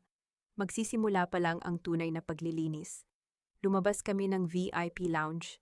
Ang liwanag ng araw sa labas ng hotel ay tila masakit sa mata. Ngunit ang hangin ay masarap sa pakiramdam. Nakita ko si Nathan na nakatayo sa tabi ng kotse ni Auntie Elena. Nang makita niya ako, tumakbo siya at yumakap ng napakahigpit. Mommy, sabi ko na po babalik kayo. Iyak niya sa aking dibdib. Lagi akong babalik, Nathan. Wala nang mananakit sa'yo. Pangako ko habang hinahalikan ng kanyang no. Sumakay kami sa sasakyan at nagsimulang lumayo sa hotel na naging saksi ng kanilang pagbagsak. Ngunit habang tinitingnan ko ang gusali sa side mirror, alam kong may isang malaking piraso pa ng puzzle ang kulang. Ang aking ina, ang dahilan kung bakit ako nag-nurse at nagtrabaho sa Dubai, ay maaaring pinatay ng mga taong pinakapinagkatiwalaan ko. Auntie, dumaan tayo sa lumang bahay ni na Rosario. Utos ko. Bakit, Maricel? Tapos na ang lahat doon, sabi ni Auntie Elena. May kailangan lang akong kunin. Isang bagay na 7 taon nang nakatago sa ilalim ng sahig ng kwarto ni Rosario. Isang itim na kahon na laging binabantayan ng nanay ni Adrian. Sagot ko. Ang aking isip ay bumabalik sa mga gabing nakikita ko si Rosario na may kinakausap sa telepono sa madidilim na sulok ng bahay. Pagdating namin sa bahay, ang lahat ay tahimik. Wala na ang mga sigaw. Wala na ang mga utos. Pumasok ako sa kwarto ni Rosario at diretsong pumunta sa ilalim ng kanyang kama.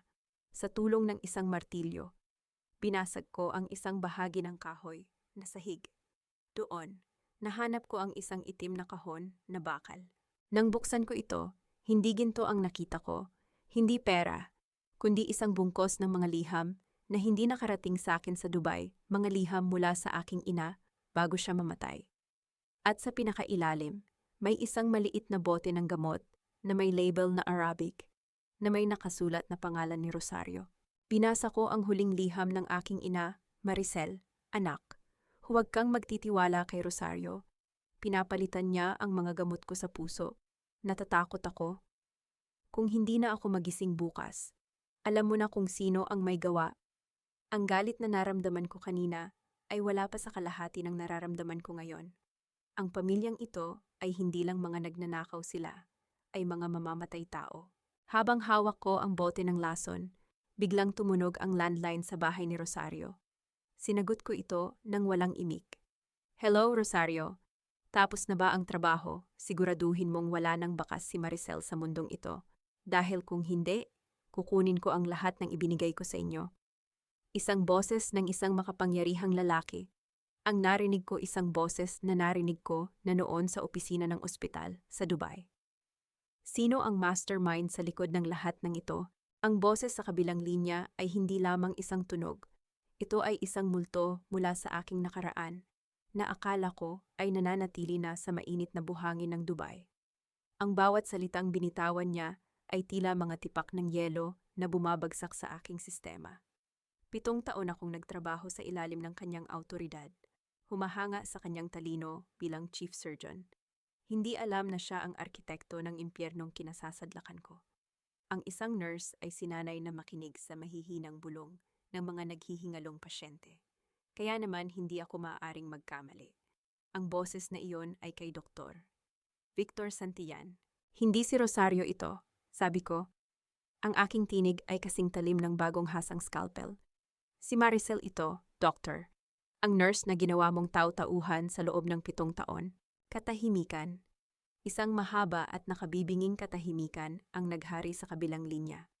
Bago ko narinig ang isang mahinang tawa, isang tawang puno ng kayabangan at kawalan ng pagsisisi. Maricel, ang pinakamagaling kong head nurse. Masyado ka talagang matalino para sa sarili mong ikabubuti. Akala ko ay sapat na ang panggugulo ni Adrian para manatili ka roon at huwag nang mag-usisa pa tungkol sa nangyari sa iyong ina. Bakit, tanong ko, habang ang aking kamay ay mahigpit na nakakapit sa bote ng lason na nahanap ko sa ilalim ng sahig. Bakit kailangang mamatay ng nanay ko? Dahil ba nalaman niya ang tungkol sa mga illegal na organ transplant na ginagawa mo sa ospital? O dahil kailangan mo ng paraan para itali ako sa Dubai habang buhay para hindi ako makapagsalita? Hindi mo na kailangang malaman ang lahat, Maricel. Ang mahalaga ay wala na ang nanay mo at ikaw naman ay malapit na ring sumunod sa kanya kung hindi ka titigil. Ang boses ni Dr. Santillan ay naging seryoso at mapanganib. Nasa Pilipinas na ako, at sa mundong ito, ang pera ko ang magdidikta kung sino ang mabubuhay at sino ang mabubulok sa lupa. Pinatay ko ang tawag, hindi ako nanginig. Sa halip, naramdaman ko ang isang uri ng kapangyarihan na nagmumula sa katotohanan. Tiningnan ko ang mga liham ng aking ina na hawak ko. Ang bawat salita niya ay tila isang utos mula sa langit na tapusin ang laban na ito. Auntie, ihatid mo ako sa presinto. Utos ko kay Auntie Elena na kapapasok lang sa kwarto ni Rosario. Kailangan kong makausap ang biyenan ko sa huling pagkakataon. Sa loob ng presinto, bumulaga sa akin ang isang tanawing nakakasuka. Si Rosario ay nakaupo sa loob ng selda. Pilit na ginagamit ang kanyang katandaan para kumuha ng atensyon ng mga pulis. Ang puso ko, hindi ako makahinga. Kailangan ko ng gamot, ang kanyang pag-arte ay halatang halata. Tumayo ako sa harap ng rehas. Nang makita niya ako, agad siyang lumapit at humawak sa bakal. Maricel anak, sabihin mo sa kanila, palabasin nila ako. Namamatay na ako rito. Inilabas ko ang bote ng lason mula sa aking bag at ipinakita ito sa kanya. Ang kanyang mga mata ay lumaki sa takot at ang kanyang bibig ay natikom ng kusa. Ito ba ang gamot na kailangan mo, ma? Tanong ko. Ang gamot na ipinapalit mo sa gamot sa puso ni Nanay Elena. Alam ko na ang lahat. Kinausap ko na si Dr. Santillan. Alam ko na kung paano ka naging bayarang mamamatay tao para lang suportahan ang bisyo ni Adrian. Maricel, hindi ko ginusto iyon. Tinakot ako ni Victor, pilit na depensa ni Rosario. Ang kanyang boses ay naging paos. Huwag mo nang gamitin ang katuwirang yan, ma'am. Sabi ko, nang may pandidiri. Ang kasakiman mo ang nagtulak sa'yo. At ngayon, sisiguraduhin kong sa loob ng seldang ito ka nahihinga ng huling beses. Walang piyansa. Walang hospital arrest. Ang bawat dokumento ng transaksyon niyo ni Dr. Santillan ay nasa kamay na ni Attorney Mendoza. Lumabas ako ng presinto nang hindi man lang siya tinapunan ng huling tingin. Sa labas, naghihintay si Jenny. Ang kanyang mukha ay puno ng pait. Ate, narinig ko ang lahat. Hindi ko akalain na ganito kademonyo ang sarili kong ina. Jenny, hindi mo kasalanan ang mga ginawa nila. Pagpapakalma ko sa kanya. Pero kailangan ko ang tulong mo. Alam ko na may itinatagong susi si Adrian sa isang vault sa Manila. Doon nakatago ang mga orihinal na kontrata ng mga biktima ni Dr. Santillan sa Dubai. Alam ko kung nasaan yon. Ate, dadalhin kita roon, sagot ni Jenny nang may determinasyon. Habang nagmamaneho kami patungo sa airport para lumipad patungong Manila. Isang itim na van ang biglang humarang sa aming daan sa gitna ng highway. Mabilis na bumukas ang pinto nito at lumabas ang tatlong lalaking may hawak na baril. Hindi ito mga hamak na bodyguard. Ang kanilang mga kilos ay professional. Ito ang mga tauhan ni Dr. Santillan. Maricel, huwag kang lalabas, sigaw ni Jenny. Ngunit huli na ang lahat. Pinuksan ng isa sa mga lalaki ang pinto ng aming sasakyan at hinablot ang aking bag na naglalaman ng lahat ng ebidensya. Ngunit sa halip na matakot, napangiti ako. Ang bag na iyon ay may nakatagong GPS tracker at isang maliit na mikropono na konektado ng direkta sa live server ng National Bureau of Investigation. Sige, kunin niyo ang bag. Hamon ko sa lalaking may hawak sa akin. Dahil sa sandaling dalhin niyo iyan kay Dr. Santillan, itinuturo niyo na rin ang kanyang tago-tagong kinaroroonan sa mga awtoridad. Ang lalaki ay nag-atubili ng sandali, tila ba nakaramdam ng panganib. Ngunit bago pa man siya makakilos, isang malakas na tunog ng helicopter ang narinig namin mula sa itaas. Ang liwanag ng isang searchlight ay tumama sa aming kinaroroonan. Ginagawang liwanag ang kadiliman ng gabi. NBI, huwag kayong kikilos. Bitawan ang mga armas ang boses mula sa speaker ng helicopter ay umalingaw-ngaw sa buong highway. Ang mga lalaki ay agad na nagsibabaan ng kanilang mga baril at sumuko. Ang masquerade ay tapos na. Ngunit sa gitna ng kaguluhan, nakita ko si Doktor, santiyan sa loob ng isang sasakyan sa di kalayuan. Tiningnan niya ako ng matagal isang tingin na punong-puno ng puot, bago mabilis na pinaharurot ang kanyang sasakyan palayo. At si Mendoza, sundan niyo siya, sigaw ko sa aking phone. Habang hinahabol ng mga pulis si Dr. Santillan, nakatanggap ako ng isang tawag mula kay Auntie Elena. Maricel, si Nathan, nawawala siya sa safe house. May nag-iwan ng isang papel sa kama niya, isang address sa isang abandoned warehouse sa Manila. Ang aking huling laban ay hindi na lamang tungkol sa katarungan. Para sa aking ina, ito ay naging isang karera para sa buhay ng aking anak. Ang ruwiro ay umakyat sa pinakamataas na antas. Ang bawat tibok ng aking puso ay tila isang timer ng bomba na anumang oras ay sasabog. Sinasabi nila na ang isang ina ay gagawin ang lahat para sa kanyang anak. Ngunit para sa isang nurse na tulad ko, ang lahat ay nangangahulugan ng isang plano na walang puwang para sa pagkakamali. Ang takot ay isang emosyon na matagal ko nang ibinaon sa ilalim ng aking profesionalismo.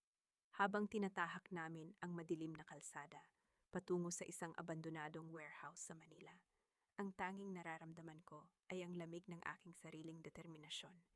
Hindi ako papayag na ang huling piraso ng aking buhay ay makuha ng isang doktor na ang tanging alam ay pumatay. Ate Maricel, malapit na tayo. Bulong ni Jenny habang mahigpit na nakahawak sa manibela. Ang kanyang boses ay nanginginig, ngunit ang kanyang mga mata ay nakatutok sa kalsada. Nakadeploy na ang NB Park sa paligid. Sabi ni Attorney Sofia, kailangan nating hintayin ang signal nila. Hindi na tayo makakahintay. Jenny, sagot ko habang kinakalikot ang aking medical kit. Ang bawat minuto ay nangangahulugan ng panganib para kay Nathan. Alam ni Doktor Santillan na wala na siyang takas, at ang isang taong nasusukol ay handang manunog ng buong mundo para lang makatakas. Bumaba ako sa sasakyan bago pa man ito tuluyang huminto. Ang amoy ng kalawang at luma na bodega ay sumalubong sa akin, isang amoy na tila ba hininga ng kamatayan. Ang bawat hakbang ko sa tuyong damo ay naglalabas ng tunog na tila isang babala. Hindi ako nagtago. Direkta akong naglakad patungo sa bukana ng warehouse, kung saan ang liwanag ng isang bombilya ay nagbibigay ng nakakatakot na anino sa paligid. Victor, lumabas ka, ang sigaw ko ay umalingaw-ngaw sa loob ng malaking gusali. Ang boses ko ay matatag, walang bakas ng panginginig. Nandito na ako, pakawalan mo ang anak ko. Mula sa kadiliman, lumitaw si Dr. Victor Santillan. Nakasuot pa rin siya ng kanyang mamahaling suit. Ngunit ang kanyang buhok ay gulo-gulo at ang kanyang mga mata ay puno ng kabaliwan. Hawak niya si Nathan sa isang kamay, habang ang kabilang kamay ay may hawak na hiringgilya na puno ng isang malinaw na likido. Maricel, ang pinakamagaling kong nurse. Ang kanyang tawa ay nakakapangilabot, tila isang hiyaw mula sa kailaliman ng lupa. Akala mo ba ay madadaig mo ako sa legal na paraan? Ang batas ay para lamang sa mga taong walang pera. At ako ang gumagawa ng batas. Mommy, sigaw ni Nathan nang makita ako. Ang kanyang mga mata ay puno ng luha, ngunit ang kanyang katawan ay nanigas sa takot nang itapat ni Victor ang karayom sa kanyang leeg. Huwag kang gagalaw, Maricel, banta ni Victor. Isang maling hakbang at ituturo ko ito sa kanya. Alam mo kung ano ang nasa loob nito, isang mabilis na lason na kayang magpatigil ng puso sa loob ng 10 segundo. Ikaw mismo ang nag-administer nito sa mga pasyente natin sa Dubai, di ba? Huminto ako sa aking kinatatayuan. Ang aking isip ay mabilis na nag-a-analyze. Bilang isang nurse, alam ko ang gamot na yon, potassium chloride. Nakamamatay kapag itinurok ng mabilis sa ugat. Ngunit alam ko rin ang kahinaan ng taong nasa harap ko. Victor, bitawan mo siya. Sabi ko ng mahinahon, pilit na itinatago ang aking plano. Nandito ang lahat ng ebidensya, ang flash drive, ang mga kontrata, ang lahat. Ibibigay ko sa iyo ang lahat kapalit ng buhay ni Nathan. Pagkatapos, tumakas ka na. Wala na akong pakialam kung saan ka pupunta. Ibigay mo sa akin, sigaw niya. Ang kanyang kamay ay nanginginig. Dahan-dahan akong lumapit. Hawak ang isang peking flash drive mula sa aking bulsa. Ang bawat segundo ay tila isang taon. Nang malapit na ako, nakita ko ang pagluwag ng kanyang pagkakahawak kay Nathan dahil sa kanyang kasakiman na makuha ang ebidensya. Nathan, pagbilang ko ng 3, tumakbo ka patungo kay Tita Jenny sa labas. Bulong ko sa paraang ako lang ang makakarinig. 1, 2, 3. Mabilis na tinulak ko ang flash drive sa mukha ni Victor at hinablot si Nathan.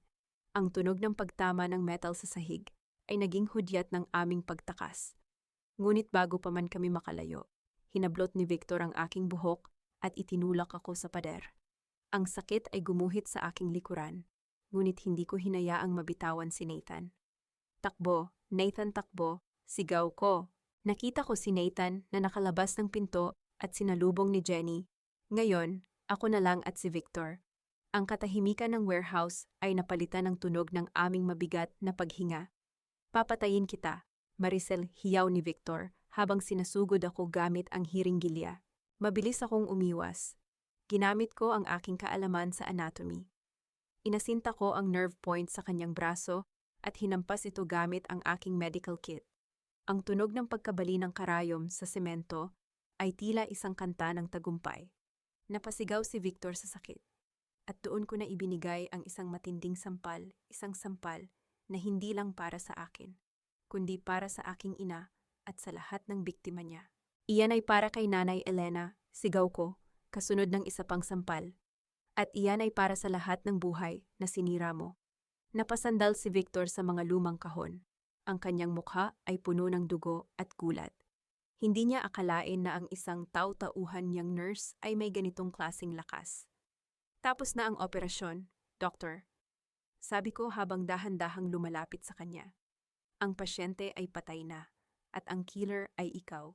Biglang bumukas ang lahat ng pinto ng warehouse. Ang nakabubulag na liwanag ng mga flashlight ng NBI ay bumalot sa buong silid. Ang tunog ng mga baril na ikinakasa ay naging hudyat ng katapusan ni Dr. Victor Santillan. Huwag kayong kikilos, bitawan ng lahain, sigaw ng mga awtoridad. Lumuhod si Victor. Ang kanyang kayabangan ay tuluyan ng gumuho. Ang mga posas ay dahan-dahang ikinabit sa kanyang mga kamay. Ang mga kamay na dati ay ginagamit niya para mag-opera. Ngunit naging instrumento ng krimen. Lumabas ako ng warehouse. Ang bawat hakbang ko ay tila mas magaan kaysa kanina. Nakita ko si Nathan na ligtas na sa bisig ni Jenny. Niyakap ko ang aking anak ng napakahigpit. Ang aking mga luha ay sa wakas ay tumulo, hindi dahil sa lungkot, kundi dahil sa ginhawa. Ngunit sa gitna ng selebrasyon, lumapit sa akin si Attorney Sofia. Ang kanyang mukha ay hindi masaya. Maricel, may problema. Si Adrian, nakatakas siya mula sa police escort habang dinadala sa Manila. At nakuha namin ang impormasyon na papunta siya rito. Bago pa man ako makasagot, isang malakas na tunog ng makina ng sasakyan ang narinig namin mula sa kabilang panig ng kalsada. Isang sasakyan ang mabilis na humarurot patungo sa aming kinaroroonan. Ang liwanag ng headlight nito ay direktang nakatutok sa akin at kay Nathan. Ang bawat tibok ng aking puso ay tila isang timer ng bomba na anumang oras ay sasabog. Sinasabi nila na ang isang ina ay gagawin ang lahat para sa kanyang anak. Ngunit para sa isang nurse na tulad ko, ang lahat ay nangangahulugan ng isang plano na walang puwang para sa pagkakamali. Ang takot ay isang emosyon na matagal ko nang ibinaon sa ilalim ng aking profesionalismo. Habang tinatahak namin ang madilim na kalsada, patungo sa isang abandonadong warehouse sa Manila, ang tanging nararamdaman ko ay ang lamig ng aking sariling determinasyon. Hindi ako papayag na ang huling piraso ng aking buhay ay makuha ng isang doktor na ang tanging alam ay pumatay. Ate Maricel, malapit na tayo, bulong ni Jenny habang mahigpit na nakahawak sa manibela. Ang kanyang boses ay nanginginig, ngunit ang kanyang mga mata ay nakatutok sa kalsada. Nakadeploy na ang NBU Parkfern sa paligid. Sabi ni Attorney Sofia, kailangan nating hintayin ang signal nila. Hindi na tayo makakahintay. Jenny, Sagot ko habang kinakalikot ang aking medical kit. Ang bawat minuto ay nangangahulugan ng panganib para kay Nathan. Alam ni Doktor. Santiyan na wala na siyang takas. At ang isang taong nasusukol ay handang manunog ng buong mundo para lang makatakas. Bumaba ako sa sasakyan bago pa man ito tuluyang huminto. Ang amoy ng kalawang at luma na bodega ay sumalubong sa akin, isang amoy na tila ba hininga ng kamatayan. Ang bawat hakbang ko sa tuyong damo ay naglalabas ng tunog na tila isang babala. Hindi ako nagtago. Direkta akong naglakad patungo sa bukana ng warehouse, kung saan ang liwanag ng isang bumbilya ay nagbibigay ng nakakatakot na anino sa paligid. Victor, lumabas ka! Ang sigaw ko ay umalingaw-ngaw sa loob ng malaking gusali. Ang boses ko ay matatag, walang bakas ng panginginig. Nandito na ako. Pakawalan mo ang anak ko. Mula sa kadiliman, lumitaw si Dr. Victor Santillan. Nakasuot pa rin siya ng kanyang mamahaling suit. Ngunit ang kanyang buhok ay gulo-gulo at ang kanyang mga mata ay puno ng kabaliwan.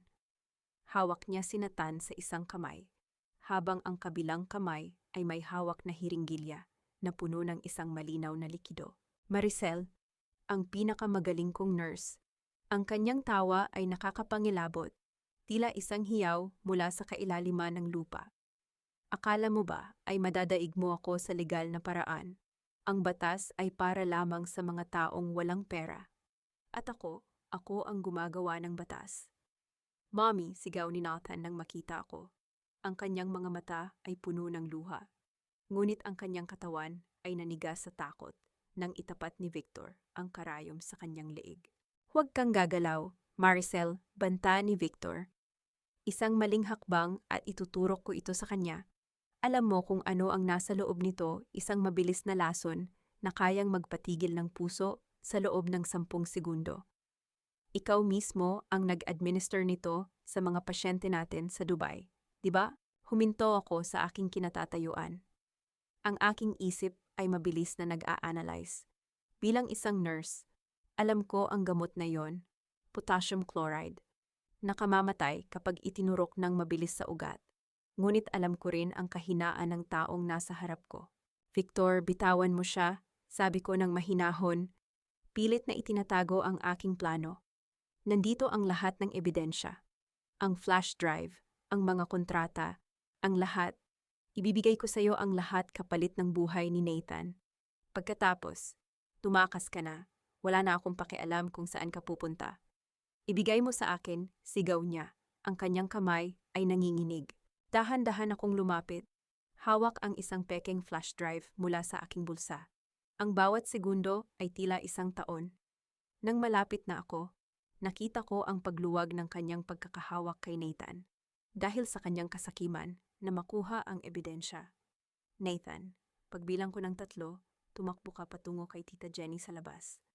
Bulong ko sa paraang ako lang ang makakarinig. 1, 2, 3. Mabilis na tinulak ko ang flash drive sa mukha ni Victor at hinablot si Nathan. Ang tunog ng pagtama ng metal sa sahig ay naging hudyat ng aming pagtakas. Ngunit bago pa man kami makalayo, hinablot ni Victor ang aking buhok at itinulak ako sa pader. Ang sakit ay gumuhit sa aking likuran, ngunit hindi ko hinayaang mabitawan si Nathan. Takbo, Nathan, takbo, sigaw ko. Nakita ko si Nathan na nakalabas ng pinto at sinalubong ni Jenny. Ngayon, ako na lang at si Victor. Ang katahimikan ng warehouse ay napalitan ng tunog ng aming mabigat na paghinga. Papatayin kita. Maricel, hiyaw ni Victor habang sinasugod ako gamit ang hiringgilya. Mabilis akong umiwas. Ginamit ko ang aking kaalaman sa anatomy. Inasinta ko ang nerve point sa kanyang braso at hinampas ito gamit ang aking medical kit. Ang tunog ng pagkabali ng karayom sa semento ay tila isang kanta ng tagumpay. Napasigaw si Victor sa sakit. At doon ko na ibinigay ang isang matinding sampal, isang sampal na hindi lang para sa akin, kundi para sa aking ina at sa lahat ng biktima niya. Iyan ay para kay Nanay Elena. Sigaw ko, kasunod ng isa pang sampal. At iyan ay para sa lahat ng buhay na sinira mo. Napasandal si Victor sa mga lumang kahon. Ang kanyang mukha ay puno ng dugo at gulat. Hindi niya akalain na ang isang tautauhan niyang nurse ay may ganitong klasing lakas. Tapos na ang operasyon, Doktor. Sabi ko habang dahan-dahang lumalapit sa kanya. Ang pasyente ay patay na at ang killer ay ikaw. Biglang bumukas ang lahat ng pinto ng warehouse. Ang nakabubulag na liwanag ng mga flashlight ng NBI ay bumalot sa buong silid. Ang tunog ng mga baril na ikinakasa ay naging hudyat ng katapusan ni Dr. Victor Santillan. Huwag kayong kikilos, bitawan ang lahat, sigaw ng mga awtoridad. Lumuhod si Victor. Ang kanyang kayabangan ay tuluyan ng gumuho. Ang mga posas ay dahan-dahang ikinabit sa kanyang mga kamay, ang mga kamay na dati ay ginagamit niya para mag-opera. Ngunit naging instrumento ng krimen. Lumabas ako ng warehouse. Ang bawat hakbang ko ay tila mas magaan kaysa kanina. Nakita ko si Nathan na ligtas na sa bisig ni Jenny. Niyakap ko ang aking anak ng napakahigpit. Ang aking mga luha ay sa wakas ay tumulo, hindi dahil sa lungkot, kundi dahil sa ginhawa. Ngunit sa gitna ng selebrasyon, lumapit sa akin si Attorney Sofia. Ang kanyang mukha ay hindi masaya. Maricel, may problema. Si Adrian, nakatakas siya mula sa police escort habang dinadala sa Manila at nakuha namin ang impormasyon na papunta siya rito. Bago pa man ako makasagot, isang malakas na tunog ng makina ng sasakyan ang narinig namin mula sa kabilang panig ng kalsada. Isang sasakyan ang mabilis na humarurot patungo sa aming kinaroroonan. Ang liwanag ng headlight nito ay direktang nakatutok sa akin at kay Nathan. Sa huling sandali, sino ang lalaking nasa loob ng sasakyan na handang managasan ng sinumang humarang sa kanyang daan? At sa gitna ng kaguluhan, anong huling regalong iniwan ni Victor Santillan sa aking bag na maaaring magpabago sa kapalaran ng aking pamilya habang buhay? May mga cancer na hindi nakukuha sa isang operasyon lang. Kailangan ay paulit-ulit na paghiwa at pagsunog hanggang sa wala ng matirang bakas ng lason. Ang bawat hagupit ng hangin na dala ng mabilis na sasakyang papalapit sa amin ay tila isang paalala na ang kasamaan, kapag nasusukol, ay hindi basta-basta sumusuko, ito ay nagwawala. Ngunit sa sandaling iyon, ang aking utak ay hindi nabalot ng takot. Bilang isang nurse, ang aking katawan ay nakaprogram para sa fight or flight response. At sa pagkakataong ito, pinili kong lumaban ng may malamig na lohika. Ang nakabubulag na liwanag ng headlight ni Adrian ay tila mga mata ng isang halimaw na handang lumamon. Narinig ko ang tunog ng umiiyak na gulong sa aspalto habang pilit niyang pinatutuli ng sasakyan. Nathan, dapa! Sigaw ko sabay tulak sa aking anak patungo sa kanal sa gilid ng kalsada. Sa isang iglap, naramdaman ko ang init ng makina na dumaan sa aking tabi. Ang tunog ng pagtama ng sasakyan sa mga bakal na barandilya ng bodega ay lumikha ng isang nakabibinging ingay na tila ba isang pagsabog ng galit. Ang sasakyan ni Adrian ay nagpaikot-ikot bago tumigil sa gitna ng kalsada. Ang usok ay dahan-dahang lumalabas mula sa nayuping hood nito. Hindi ako tumakbo palayo. Sa halip, lumapit ako sa wasak na sasakyan. Ang bawat hakbang ko ay mabigat, puno ng awtoridad. Nakita ko si Adrian sa loob. Ang kanyang ulo ay nakasandal sa manibela. Ang dugo ay dahan-dahang umaagos mula sa kanyang noo, patungo sa kanyang mamahaling polo shirt. Adrian, tawag ko. Ang boses ko ay walang bahid ng awa. Dahan-dahan siyang nag-angat ng tingin. Ang kanyang mga mata ay puno ng kabaliwan at desperasyon. Maricel, bakit hindi ka na lang namatay? Kung namatay ka, sa akin ang lahat, sa akin ang pera, sa akin ang buhay na gusto ko. Ang buhay na gusto mo ay nakatayo sa ibabaw ng mga bangkay ng mga taong nagmahal sa'yo. Sagot ko habang dahan-dahang binubuksan ang pinto ng sasakyan. Hindi pera ang kailangan mo, Adrian. Ang kailangan mo ay salamin para makita mo kung gaano ka kadumi. Tulungan mo ako. Maricel, nurse ka. Tungkulin mong magligtas. Ang kanyang boses ay naging isang mahinang bulong. Ang kanyang kamay ay pilit na umaabot sa aking uniforme. Tiningnan ko ang kanyang kamay, ang kamay na pumatay sa pag-asa ng aking ina. Ang kamay na nanakit kay Nathan. Dahan-dahan ko itong tinabag.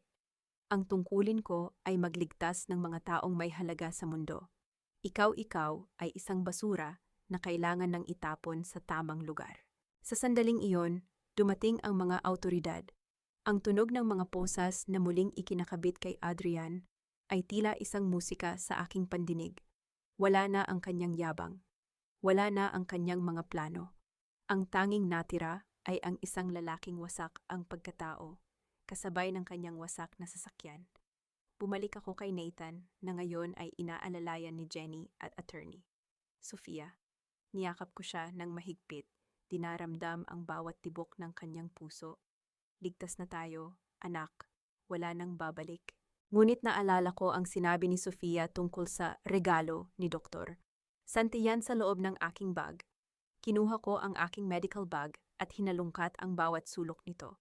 Sa isang maliit at lihim na bulsa, nahanap ko ang isang itim na pluma, isang fountain pen na tila ordinaryo lang. Ngunit nang buksan ko ang takip nito, hindi tinta ang lumabas, kundi isang maliit na digital chip at isang nakatuping papel. Binuksan ko ang papel, isang sulat kamay ni Doktor. Santian, Maricel, sa huli, tayo ay parehong bilanggo ng ating mga lihim. Ang chip na ito ay naglalaman ng Swiss bank account na nakapangalan kay Nathan. Iyan ang kabayaran sa buhay ng iyong ina. Huwag mo itong sasabihin sa kanila, dahil ang perang iyan ang magiging proteksyon nyo sa mga taong mas malakas pa sa akin. Naramdaman ko ang panginginig ng aking mga daliri. Hindi ito regalo, ito ay isang huling sumpa. Isang perang galing sa dugo at luha ng ibang tao. Maricel, ano iyan? Tanong ni attorney. Sofia habang lumalapit sa akin. Tumingin ako sa chip. Pagkatapos ay kay Nathan, na ngayon ay nakatingin sa akin ng may pag-asa. Wala, attorney. Isang basura na kailangan ng sunugin. Sagot ko habang hinuhulog ang chip sa kanal at tinatapakan ito ng buong lakas. Hindi ko kailangan ang pera ng demonyo para itayo ang kinabukasan ng anak ko, ang aking dangal, ang aking lisensya, at ang aking pagmamahal ay sapat na. Lumipas ang ilang oras, at ang bukang liwayway ay nagsimulang magpakita sa langit ng Manila. Ang kulay rosas at kahel na liwanag ay tila naghuhugas sa lahat ng dumi ng nakaraang gabi. Nakatayo kami sa harap ng presinto. Pinapanood ang pagpasok ni na Adrian at Victor sa loob ng kuta na magiging tahanan nila sa loob ng maraming taon. Tapos na ang lahat, ate, sabi ni Jenny. Ang kanyang mga mata ay puno ng pag-asa. Ano nang plano mo? Tumingin ako sa malayo, sa direksyon kung nasaan ang dagat. Babalik tayo sa Cebu. Bubuksan ko ang Maricel's Haven at sisiguraduhin kong bawat babaeng tulad ko ay magkakaroon ng boses para lumaban. Ngunit bago kami tuluyang makaalis, isang itim na sasakyan ang huminto sa harap namin. Bumaba ang isang lalaking nakasuot ng barong, mukhang isang mataas na opisyal ng gobyerno. Miss Maricel Ramos ako, si Undersecretary Castillo, pakilala niya. Nalaman namin ang tungkol sa operasyon ni Dr. Santillan. Ang katapangan mo ay nakatulong para mabuwag ang isang malaking sindikato sa Dubai at Pilipinas. Gusto naming mag-alok ng tulong para sa pagpapatayo ng iyong center. Ngumiti ako isang tunay na ngiti sa pagkakataong ito. Salamat, sir. Pero ang tanging hinihiling ko ay ang siguraduhing walang makakalabas sa mga taong iyon. Gusto ko ng katarungan, hindi ng pabor. Sumakay kami sa sasakyan patungo sa airport. Sa loob ng eroplano, habang pinapanood ko ang mga ulap, naramdaman ko ang isang malalim na kapayapaan. Ang 7 taon ng pagtitiis ay natapos na. Ang bawat sugat ay naghilom na. At ang bawat luha ay naging kristal ng aking lakas. Habang tinitingnan ko ang aking mga dokumento sa bag, nahanap ko ang isang huling liham mula kay Rosario na ibinigay sa akin ng isang pulis kanina. Ang nilalaman nito ay nagpapatigil ng aking mundo sa huling pagkakataon. Maricel, hindi ako ang pumatay sa nanay mo. Ang nanay mo ay buhay pa. Ang bangkay na inilibing mo sa Dubai ay hindi sa kanya. Hanapin mo siya sa lugar kung saan nagsimula ang lahat. Ang bawat simula ay may dulo, at ang bawat dulo ay isang pagkakataon para sa isang bagong simula. Sinasabi nila na ang katotohanan ay parang araw, maaari itong matakpan ng makapal na ulap ng kasinungalingan. Ngunit hinding-hindi ito mapapatay. Habang hawak ko ang liham ni Rosario, naramdaman ko ang pagdaloy ng isang kakaibang lakas sa aking mga ugat. Hindi na ito ang galit na naramdaman ko noon. Ito ay ang alab ng pag-asa na 7 taon kong ibinaon sa limot. Ang isang nurse ay sanay na maghanap ng pintig kahit sa pinakamahinang bahagi ng katawan. At ngayon, hahanapin ko ang pintig ng buhay ng aking ina sa gitna ng mga anino ng nakaraan. Auntie Elena, kailangang bumalik tayo sa aming lumang baryo sa Bantayan. Utos ko habang mahigpit na nakahawak sa liham. Ang aking boses ay matatag.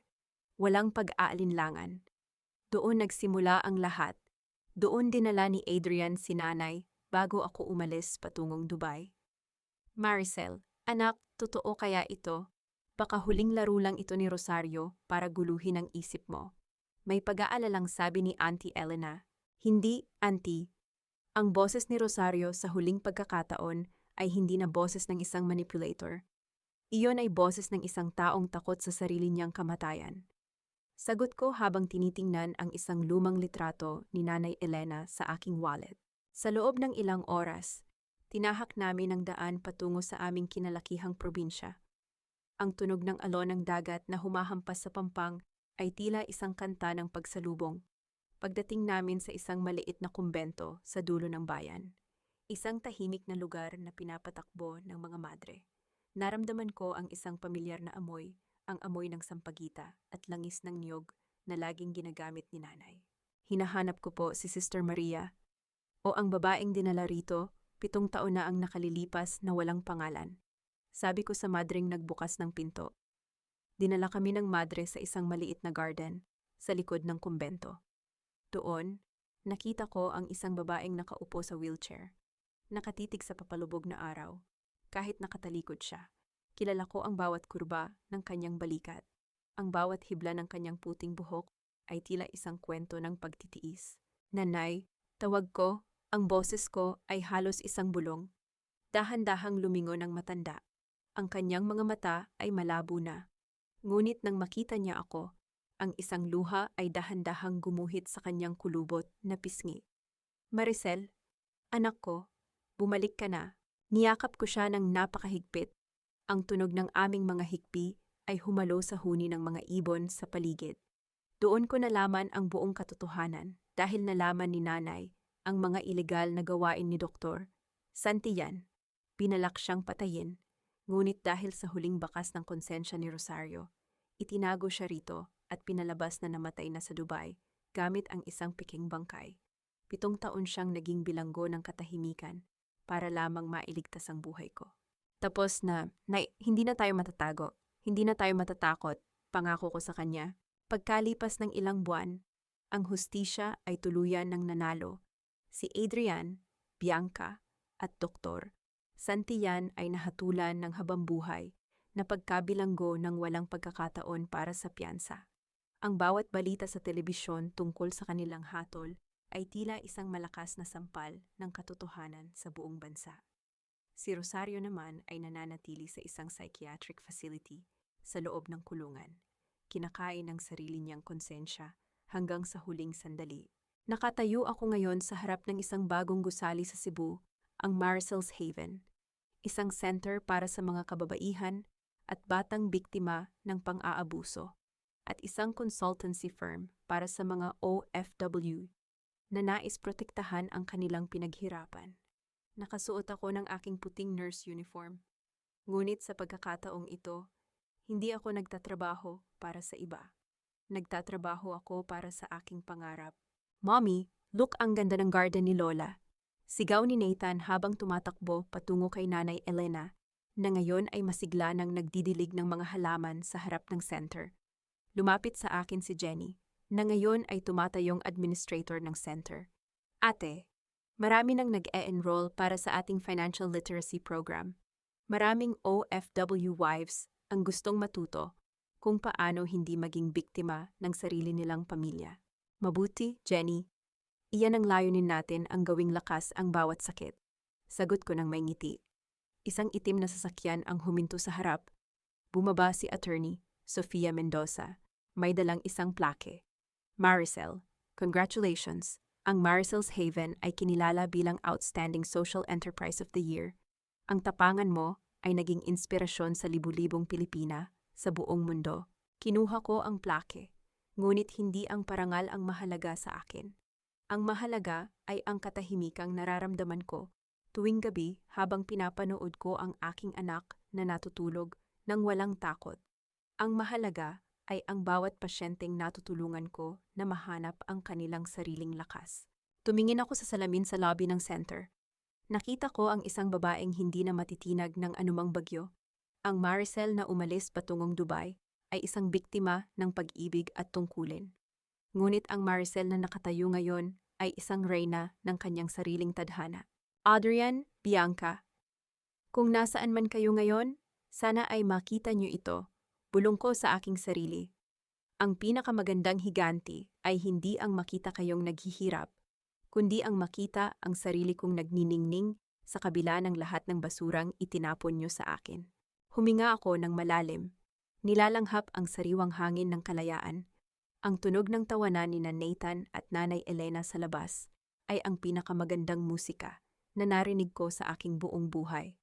Ang laban ay tapos na. Ang hustisya ay nakamit na.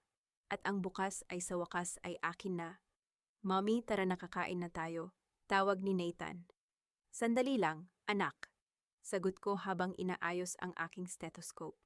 May isa pa akong buhay na kailangang bigyan ng lakas. Naglakad ako patungo sa pintuan. Dala ang aking karunungan, ang aking karanasan, at ang aking hindi matatawarang pagmamahal. Ito ang aking bagong umaga. At sa pagkakataong ito, wala nang ulap na makakahadlang sa aking liwanag. 5 taon ang mabilis na lumipas. Tila mga pahina ng isang makapal na aklat na mabilis na naitatabi matapos ang isang madilim na kabanata. Sinasabi nila na ang oras ay ang pinakamagaling na manggagamot, ngunit para sa akin, ang tunay na lunas ay ang desisyon kong huwag nang maging biktima kailanman. Ang bawat peklat sa aking puso ay hindi na tanda ng hapdi, kundi mga medalya ng aking pagkapanalo. Ngayon, habang pinagmamasdan ko ang malawak na bakuran ng Maricel's Haven sa Cebu, naramdaman ko ang tunay na kahulugan ng kapayapaan, isang kapayapaang hindi nakadepende sa iba, kundi nagmumula sa loob. Ang center ay naging isang tahanan para sa daan-daang kababaihan. Hindi na lamang ito isang gusali. Ito ay naging simbolo ng pag-asa. Si Jenny ay ganap na ring naging isang lisensyadong social worker, habang si Nanay Elena ay masiglang nagtuturo ng pagluluto sa mga residente ng center. Si Nathan, ang aking munting bayani, ay isa na ngayong matangkad at matalinong binata. Palaging nangunguna sa kanyang klase at may pusong handang tumulong sa mga naaapi. Isang hapon, habang naglalakad ako patungo sa aking sasakyan, napansin ko ang isang lalaking nakatayo sa labas ng aming gate. Kusot-kusot ang kanyang suot, manipis ang katawan, at may pilay ang kaliwang binti, isang paalala ng aksidenteng nangyari. 5 taon na ang nakalilipas. Maricel. Ang boses ay mahina, paos, at puno ng panginginig. Huminto ako. Tinitigan ko ang lalaking nasa harap ko, si Adrian.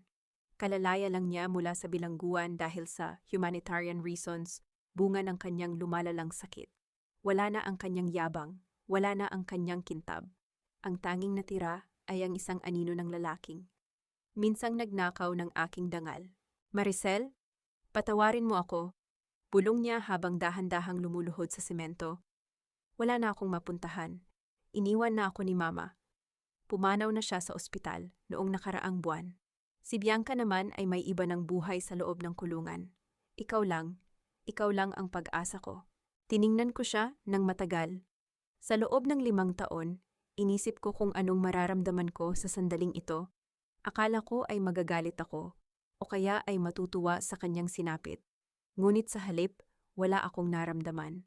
Purong kawalan, at doon ko nalaman na tuluyan na akong malaya. Adrian, tumayo ka, sabi ko nang mahinahon. Ang aking boses ay walang galit, ngunit wala ring tamis. Pinatawad na kita matagal na, hindi dahil karapat-dapat ka, kundi dahil karapat-dapat ang puso ko sa kapayapaan. Ang galit sa iyo ay isang lason na ayaw ko nang dalhin. Ibig bang sabihin? Pwede na akong bumalik? Pwede ko na bang makita si Nathan? Ang pag-asa sa kanyang mga mata ay biglang sumilay. Ang pagpapatawad ay hindi nangangahulugan ng pagbabalik sa dati. Sagot ko ng may katatagan. Pinatawad kita. Ngunit ang pinto ng buhay ko at ng anak ko ay matagal na naming isinara para sa iyo. Ang katarungan ay nangyari na, at ang bawat isa sa atin ay kailangang yakapin ang bunga ng ating mga itinanim. Binigyan kita ng pagkakataon noon at sinayang mo iyon para sa iyong kasakiman. Kumuha ako ng ilang libong piso mula sa aking pitaka at inabot sa kanya. Heto, pambili mo ng pagkain at gamot. Iyan ang huling tulong na ibibigay ko sa iyo bilang isang kapwa-tao. Pagkatapos nito, huwag mo na kaming gambalain muli. Tumalikod ako nang hindi hinihintay ang kanyang sagot. Narinig ko ang kanyang mahinang hikbi sa likuran. Ngunit hindi na nito nakuha ang aking atensyon. Ang aking mga hakbang ay hindi na bumibigat. Tila ba ang bawat hakbang ko ay papalapit sa isang liwanag na hindi na muling magdidilim. Mommy, tara na, baka mahuli tayo sa flight natin patungong Dubai para sa iyong recognition ceremony. Sigaw ni Nathan mula sa loob ng sasakyan. Ngumiti ako at sumakay sa tabi niya. Ang pagbabalik ko sa Dubai ay hindi na bilang isang katulong o tauhan, kundi bilang isang guest speaker para sa International Nursing Conference upang ibahagi ang aking kwento ng pagbangon. Habang umaandar ang sasakyan palayo sa gate, tiningnan ko ang aking sarili sa side mirror. Nakita ko ang isang babaeng nagniningning ang mga mata. Ang balat ay puno ng buhay, at ang aura ay puno ng tagumpay. Ang aking buhay ay hindi natapos sa pagtataksil. Ito ay nagsimula sa aking pagtayo. Natutunan ko na ang tunay na happy ending ay hindi palaging tungkol sa pagkakaroon ng isang lalaking magliligtas sa iyo. Ang tunay na kaligayahan ay ang malaman na kaya mong iligtas ang sarili mo, protektahan ang iyong anak, at itayo ang isang imperyo mula sa mga guho ng iyong nakaraan. Ang bawat alon sa dagat ng Cebu ay tila bumubulong ng isang huling mensahe. Ang isang babaeng may integridad, talino, at tapang ay hinding-hindi matatalo ng anumang uri ng panlilinlang. Huminga ako ng malalim, nilalanghap ang amoy ng tagumpay at kalayaan. Ang dulo ng landas na ito ay simula lamang ng isang mas malawak at mas magandang mundo para sa amin ni Nathan.